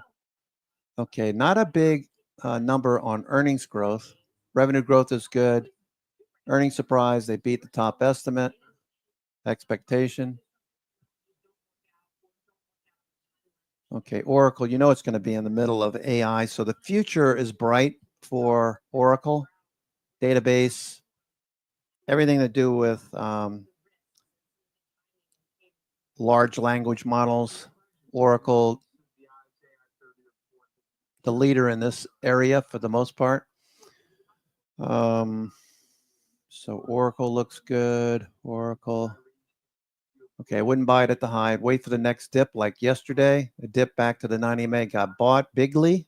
Volume picked up. You can see the institutions have been picking up shares. So Oracle, if you're thinking about it, I definitely am bullish and will most likely hang on to a swing. I just wouldn't buy the high of the day. That's the only thing about the current condition is that we keep moving higher. So buy dips. VWAP held, it pushed higher. Oracle looking good. What about Qualcomm? What's Qualcomm doing? Qualcomm, Snapdragon chips, among other things. Posted that in the room. About an hour ago, I posted my thoughts on what I see coming out of Qualcomm. The Snapdragon chips on all those laptops that you can check out in Best Buy, Samsung Galaxy, the phones, working with Palantir. The company's working with Palantir to extend AI and the ontology that creates capabilities for enhancing data-driven decision-making for customers and industrial IoT. Fair value is $234 for Qualcomm. Qualcomm, we started buying last Friday, pre-market, got in 158 average, 158.39 rings a bell, and then I bought some more on the dip on, what was that, Tuesday? Continue to add, Monday, Tuesday. All right, that's starting to trend, coming out of a base, the right side of this cup pattern on Qualcomm. So the idea here is that you want to pay attention. If you're a swing trader, okay, you've got the right side of this. Okay, you got the right side. Okay. And every time we pull back on the right side, these pullbacks are where I want to look for opportunities to buy, looking for the follow through, the 9 and 21 day crossing up to the 200 day. So maybe you want to buy options, maybe you do verticals, whatever, in the money options are good too. You could buy a deep in the money option and sell an out of the money call, poor man's covered call. Okay, maybe you want to, take 5 calls and sell 5 covered calls. 500 shares of this is going to set you back a few. All right, 460,000. 146,000. So yeah, Qualcomm looking very good. Qualcomm looking very good. You're looking at Meta, which you mentioned. You're looking at Microsoft, which is trading at a record again. You're looking at Palantir, ditto, and you're looking at Tesla. 165K. So if you did 10. So I really don't feel like buying $80,000 worth of Qualcomm at the moment. That's a possible play, though. You could buy deep in the money calls like a 70, 75 delta and sell out of the money covered calls like up here at 174. Get more yield for your trade. The only issue with a poor man's covered call is that you don't want to get into a situation where you have to hand over shares, because then you have to actually go out and buy the shares and deliver them. So that's the only negative I see with a poor man's covered call for the most part. You could also sell premium. You could sell premium below. Maybe I'll do that actually, now that I'm thinking about it. Qualcomm. Bollinger Bands are still fairly, let me see what the IV is on this. I want IV to be at least 55, 60%. It's only 36. So I'll pass on Qualcomm for now, selling premium. Still pretty cheap at 35%. IV. IV ranks 14%.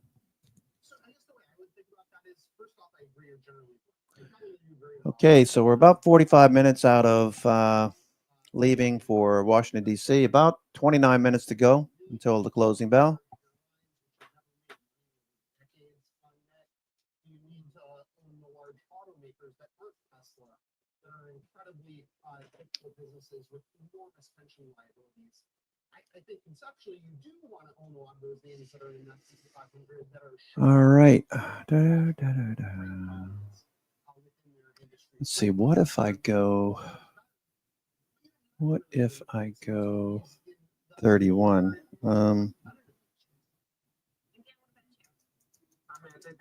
think give it a straight way to put it. I put it another way. I just say I want to own the Ferrari when you go to the bar. I get every once in a while to get a speeding ticket, but I don't want to own the minivan for like 45 miles an hour. I'd rather be in the left lane. And that Thurs, to me. Okay, 6 hours. Just shy of 7 hours. I drive a little fast, so probably be there in 6.5, 6 minutes, 6 hours 30. 7 would be good, I guess. Got to stop, get gas there.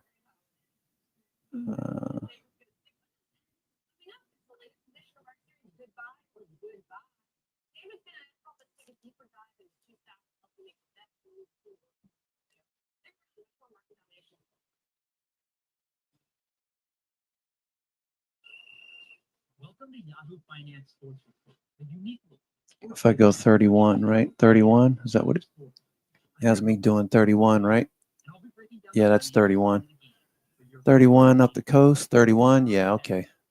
31 through Whiteville.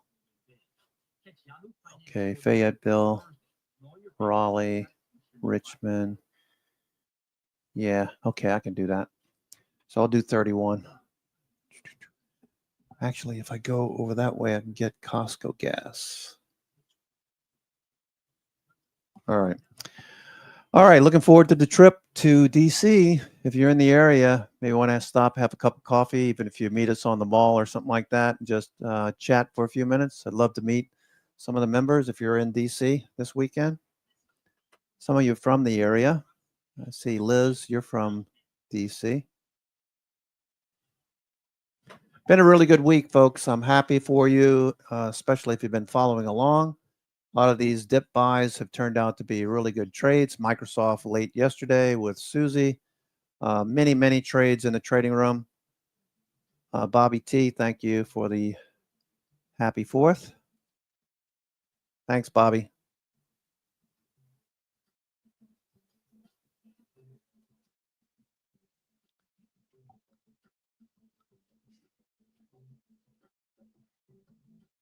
Okay. Rolling in. Are people going to start taking profits? You're going to have some flow working against. Okay, Meta's not following through. I'm going to go ahead and take Meta off. Just one less thing. It's up a little bit, not a whole lot. Thought maybe we might get a little bit of more follow through on Meta. I'm going to go ahead and take that off. It was meant to be a day trade anyway. I have next week's calls. Yeah, it's up a bit. So I'm going to go ahead and take Meta off with a profit. Okay.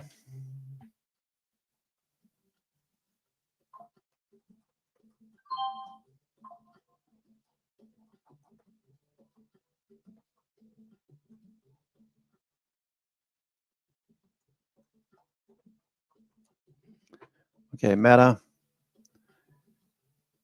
Yeah, Liz, I hope so too. Okay.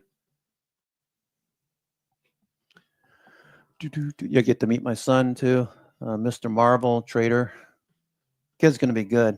I'm telling you, he's going to be a good trader, investor.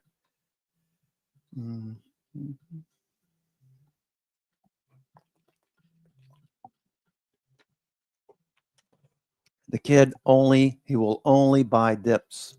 He's got this stuck in his head, you know. So we're going to have a good time talking about the markets and everything else. Rocketry. He's almost finished with his rocket engine. He built the all of the connections. I don't know if you saw that posted about a month ago. He had aluminum. That was pretty interesting, by the way. I got a bill from UPS for the parts for his aluminum machined rocket engine were obviously made in China because I got a bill in the mail from UPS, $145. $145. The item was $80, but the duties, the tariffs were $145 plus tax. And that came directly from UPS. And it said right on the bill that, let me just show you this. It's pretty funny. Okay, UPS. Let me just post this in the room. Yeah, absolutely. Christopher Payne, director of Robinhood, in stock in Robinhood, and director already. Since you tried that company, they want to take more money out of their own pocket, buy more. That's always a good sign. Yeah, and let's talk about some of the other catalysts here. Robinhood, like a number of products that this company's introduced over the past year has been pretty incredible. You're focusing in on tokenized stocks in particular, and this is basically like, I mean, I think it's self-explanatory. It's a stock, but you can buy a token tied to that stock. Why is that an attractive to investors? It really makes it so that Robinhood, rather than being a typical brokerage, is more the exchange themselves and fully dominating that market. Now, this is in particular the U.S. yet, but this is a really interesting innovation that they have going on in Europe. $145 in customs. In the UK, and also in Spain, and then they're likely to be doing that in the near term in Germany. And Germany doesn't have free stock trading at the moment, so they're really coming in a position where they have some clear competitive advantages. Why would you want to buy a token of a stock versus a stock? Well, then you can trade in fractions, you can trade how you want. It's very open to the retail market, and it frankly makes it more like a video game. They've really figured out how to. That's what we need. People need it. They like it. They like it. It's worked for Robinhood.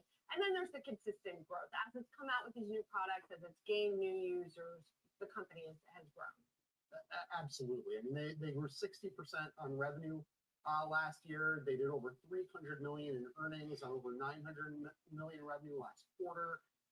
They're developing in a huge way because they've been able to offer 3% on credit cards that competitors can't because they don't get the brokerage business on the side through cross-selling. It's just been a tremendous growth. All right, let's talk about what could be an obstacle. And it's coming back to the beginning, it's the valuation after we have seen that stock just scream higher over the past year, but it hasn't really stopped it, right? Yeah, frankly, likely the valuation is fair or might even be cheap at probably about 35, 40 times forward. If they can keep growing. All right, we got a few minutes left to go. All right, looks like Meta might make one more shot to the highs. There goes Google. Google on the move. And that's where the valuation may not be justified because this isn't something like AI where it'll just keep growing through a bear market. People aren't going to be so thrilled when they're messing around with tokenized stock and it's going down. And also just a quick follow question here. There has been some speculation that Robinhood might enter the S&P 500. The latest round of announcements for inclusion did not include Robinhood in the stock. Is down a little bit on that. Is that something that you think is necessary for the stock to continue to go higher to be included in the S&P? Regardless, the company keeps growing revenue, keeps growing earnings. They keep launching new products that consumers love. They will eventually be in the S&P 500. It's more just a question of when, not if. Okay, let's get to the stock that you do not like as much, and also in the fintech realm, that's Bitcoin miner. And that stock is down from 15, 16% over the past year. So let's talk about why you don't like this one. It is not cheap to mine Bitcoin, but this company pays more than its peers or has higher costs. Well, what's going on there? So the issue with Bitcoin mining is it's frankly a kind of crummy competitive business where no one has some specific competitive edge unless you get free power. If you have free power and you're tapping into a dam in China or you're in Iceland and you have tremendous geothermal power, you can have a unique competitive advantage. The big problem with Bitcoin mining is the higher the price of Bitcoin goes, the more it costs to mine Bitcoin, the more compute that has to go in to each transaction, and that's actually a pretty big net negative. And frankly, if Mars is not doing better while Bitcoin's over 100,000, you can only imagine if Bitcoin fell in terms of prices. What's happening to all Premium to Bitcoin. Now, this is not necessarily unusual. If you look at strategy, whose whole strategy is being a Bitcoin treasury fund, it also trades. They've really figured out a bit of a weird infinite money loop until it breaks. That strategy or strategy. Largely because they have this ability to keep issuing convertible notes. Interest rates tied to those directly. Mara doesn't have the ability to do that because they frankly lost a lot of money historically Bitcoin mining. So people prefer being in MicroStrategy from that perspective. It's not that I'm necessarily negative on Mara if Bitcoin prices go way higher. It's just much better off owning Bitcoin itself or owning strategy. Gotcha. And we kind of touched on this, but we say no unique competitive edge. It's not in Iceland, for example. Sure, there really is none. You can think about it like any other mining business. There's never been this mining business that's been a tremendous business because anybody can do it. There's no ability to be better. It's a similar concept that if you own a bus company or an airline, you can't do anything that's unique or better that creates real customer loyalty and higher margins. And then let's talk about what could go right from there in your view. They could get out of Bitcoin mining and just do Bitcoin treasury, or maybe lease some of their space to hyperscalers, for example. And frankly, I think the thing that could go right in the biggest way is if they dump all of the Bitcoin mining, take the money they're allocating that, buy more Bitcoin. Okay. All right, folks. I hope you have a great weekend. Enjoy your holiday. Yeah, I use Waze too. Yeah, I use it. I use Waze.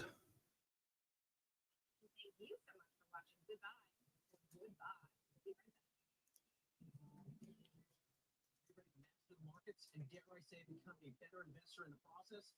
Delphi has you covered with our new full suite of original podcast content, Whether you're a seasoned investor picking up new trends or you're just starting your financial journey, we offer invaluable market insight and share some of the most influential minds from Wall Street and the world. We're also teaming with some of the biggest rising stars in the financial community for key insights to help boost your portfolio, build your wealth, and make you a successful investor.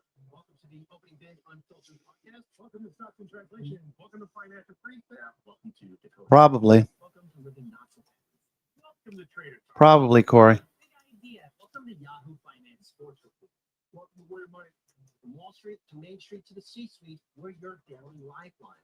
Because behind every great investor is Yahoo Finance. Join us on yahoofinance.com, Yahoo Finance app. Yeah, he wants to create a startup.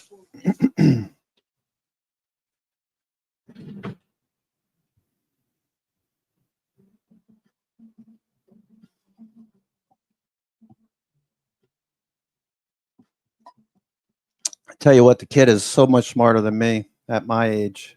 When I was just 15 years old, all I was doing was playing basketball and football. Google breaking out. Google breaking out.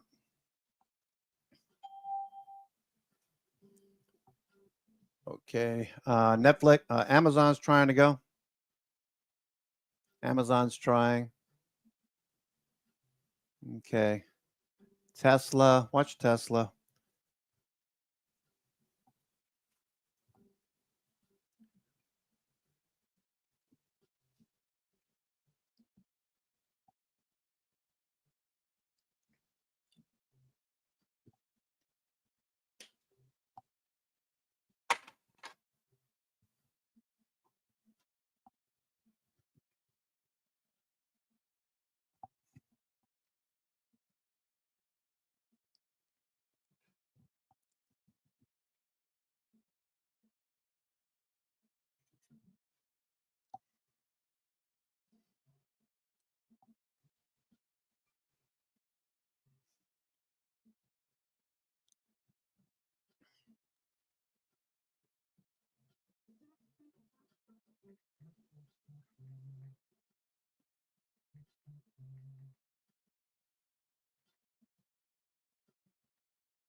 Okay, there goes Microsoft. Microsoft about to go.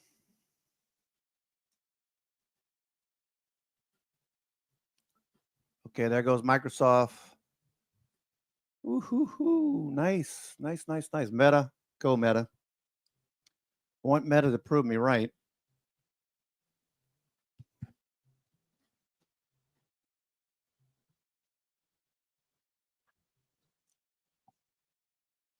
Okay, futures starting to come back in.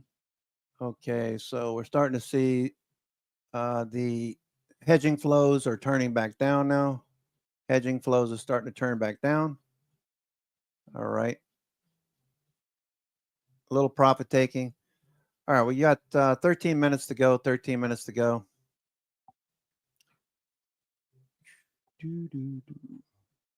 Okay, Bitcoin turning.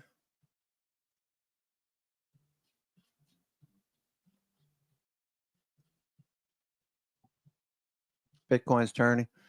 You're looking at Symantec? Is that what you're looking at? SYM? SYM. I wouldn't chase it for sure.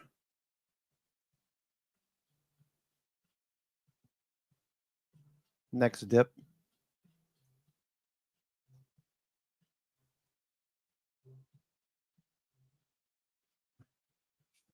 Bollinger Bands are bolting higher. So the scan that we produced last week, we were talking about scans, Bollinger Band scans Thursday, Friday. A lot of those stocks continue to rip higher. Symantec is one of them. Symbiotic.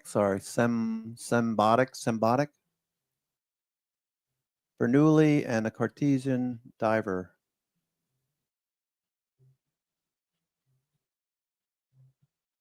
Okay.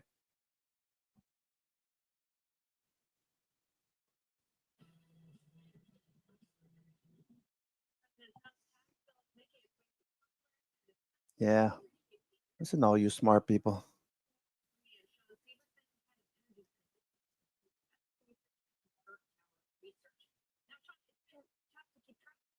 different versions of this bill, right? There was a tax that was actually at one point for some of these companies. Okay, I'm done. I'm done for the day. I haven't traded anything else. Anything else I want to take off? Profits, profit wise. Been a good day. Yeah, good day. A good day is $1,000, $1,500, $2,000 a day is always good. $500 a day makes $10,000 a month. So that's a pretty straightforward goal. If you want to do something a little bit more simple, maybe you do 250 a day. Try to one or two stocks are all you need. If you position correctly, buy the dips, and with options in particular, makes it a little bit easier to make 250 a day. That's $5,000 a month. I mean, everybody could use an extra 5,000 a month, right? So look at the markets from the perspective of 2 to 1. I'm always talking about dollar amounts, but also you should be looking at the markets from the perspective of, what's my, from this point here, how far, I mean, what kind of risk reward would I have if we got back up to the supply over here? Putting a stop underneath, this is almost 4 to 1. If I put my stop a little bit higher, if I were to buy right here, okay, be about 2 to 1, I guess. Okay, 3 to 1. All right, so that's a 3 to 1 risk reward. If Meta managed to move back above 720, gets above that 725 call wall and can get back to that supply area, that's the way I like to look at the market. What's the risk reward? Where's my stop before I even take an entry? If it takes the stop out, so be it. You go on to the next trade. In the same vein, I'm always looking at 50 deltas, usually 40, 50 deltas, along with also trading some shares eventually. FBL, you can trade FBL shares if you want to trade Meta. This is two times long Meta. Okay, so you can trade this too, $40. Or you can do something like Amazon, I guess AMZU, that's Amazon up for a discounted price. If you don't want to pay up for Amazon shares, if you don't want to buy Amazon shares at $230, $220, you can just buy AMZU for $37. Nice discount. Same thing with Google. I think GGLL. I have shares of GGLL. Okay, Direxion's 2 times bull Google. Okay, so $35 a share. I can buy 100 shares or 1,000 shares of this at a much better discount than if I bought Google straight out for $180 per share. Looking for it to move back up to the top of this pattern.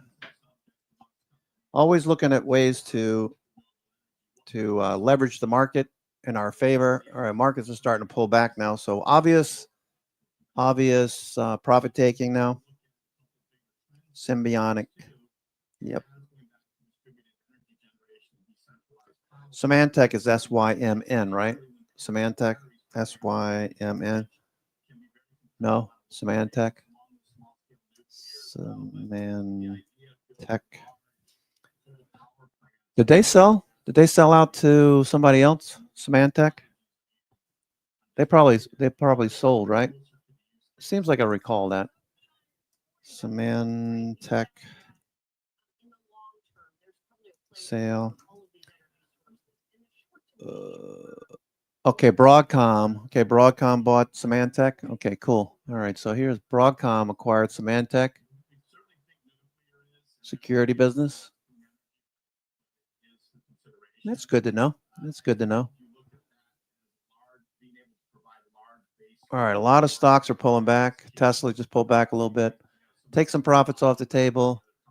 Meta didn't do what I thought it would do. I thought it would get a little bit more momentum, but it is a Thursday before the holiday. So we did pull back a little bit on Meta. Made a profit, exited with a profit. That's good. Reduce my exposure, which is the plan going into week 3. Okay, Oracle looks good. Oracle more of a long-term play. Oracle, Muscle. This does look like a little divergence here. You got a peak, a higher peak, and a lower peak with Oracle making new highs. Maybe I'll take some of this off. And I'll look at it next week. Oracle. I'm going to take some profits in Oracle.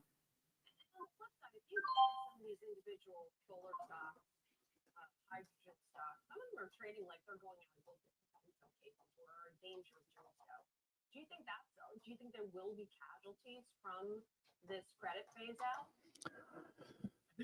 Okay, Oracle, they're doing well. That was plus 100 per contract. Did very well there. Oracle, I'm done with Oracle for now. Okay, I'll come back to Oracle next week. What's UMAC doing? I see UMAC moving today. UMAC are consolidating.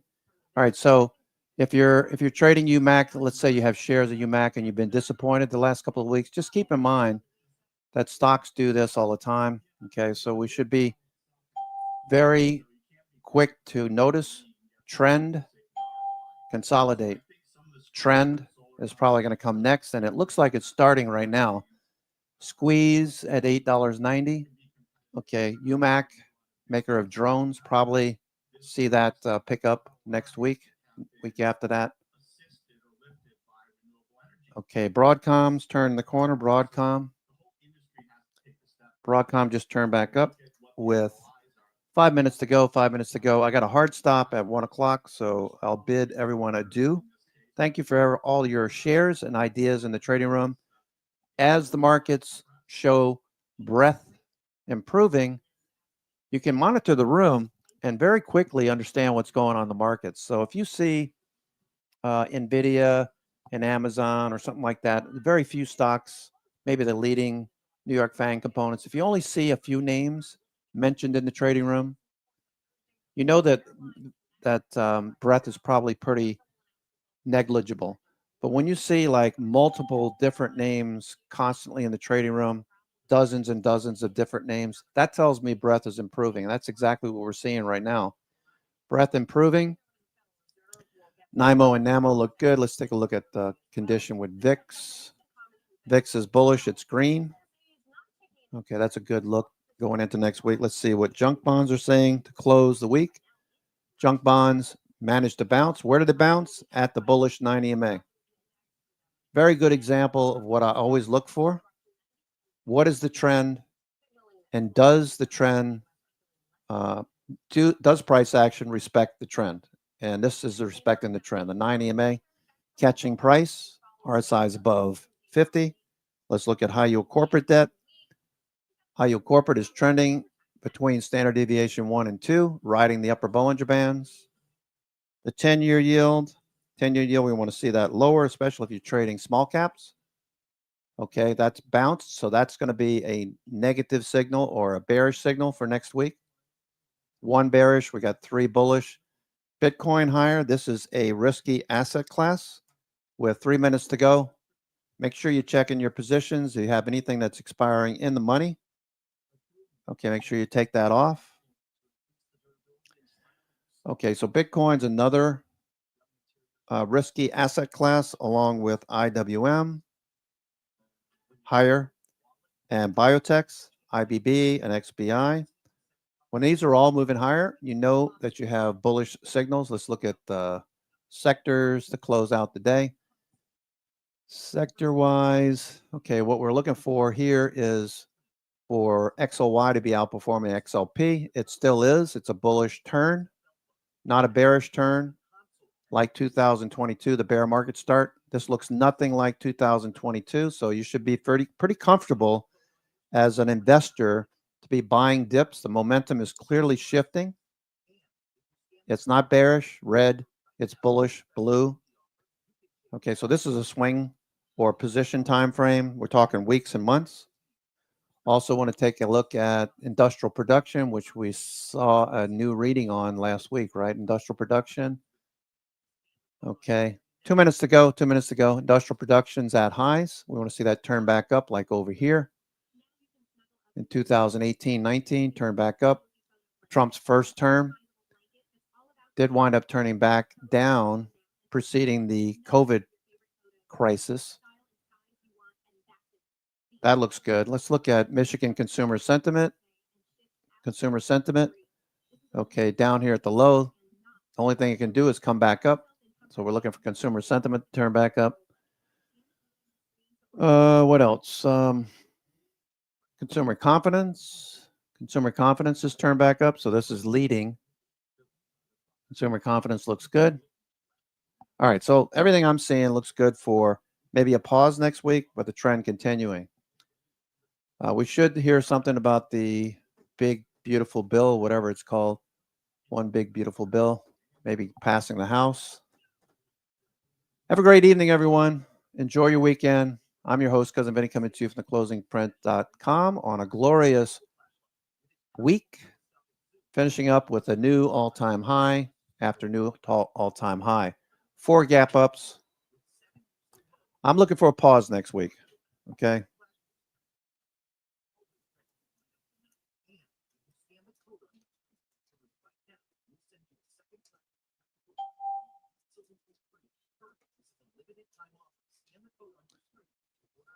Okay. I don't know that we won't get the closing bell, but markets are closing right now. Okay, I'm going to drop off. Have a great evening, everyone. Enjoy your weekend. If you're in Washington, D.C., hope to see you. Take care. Have a good one. Ciao.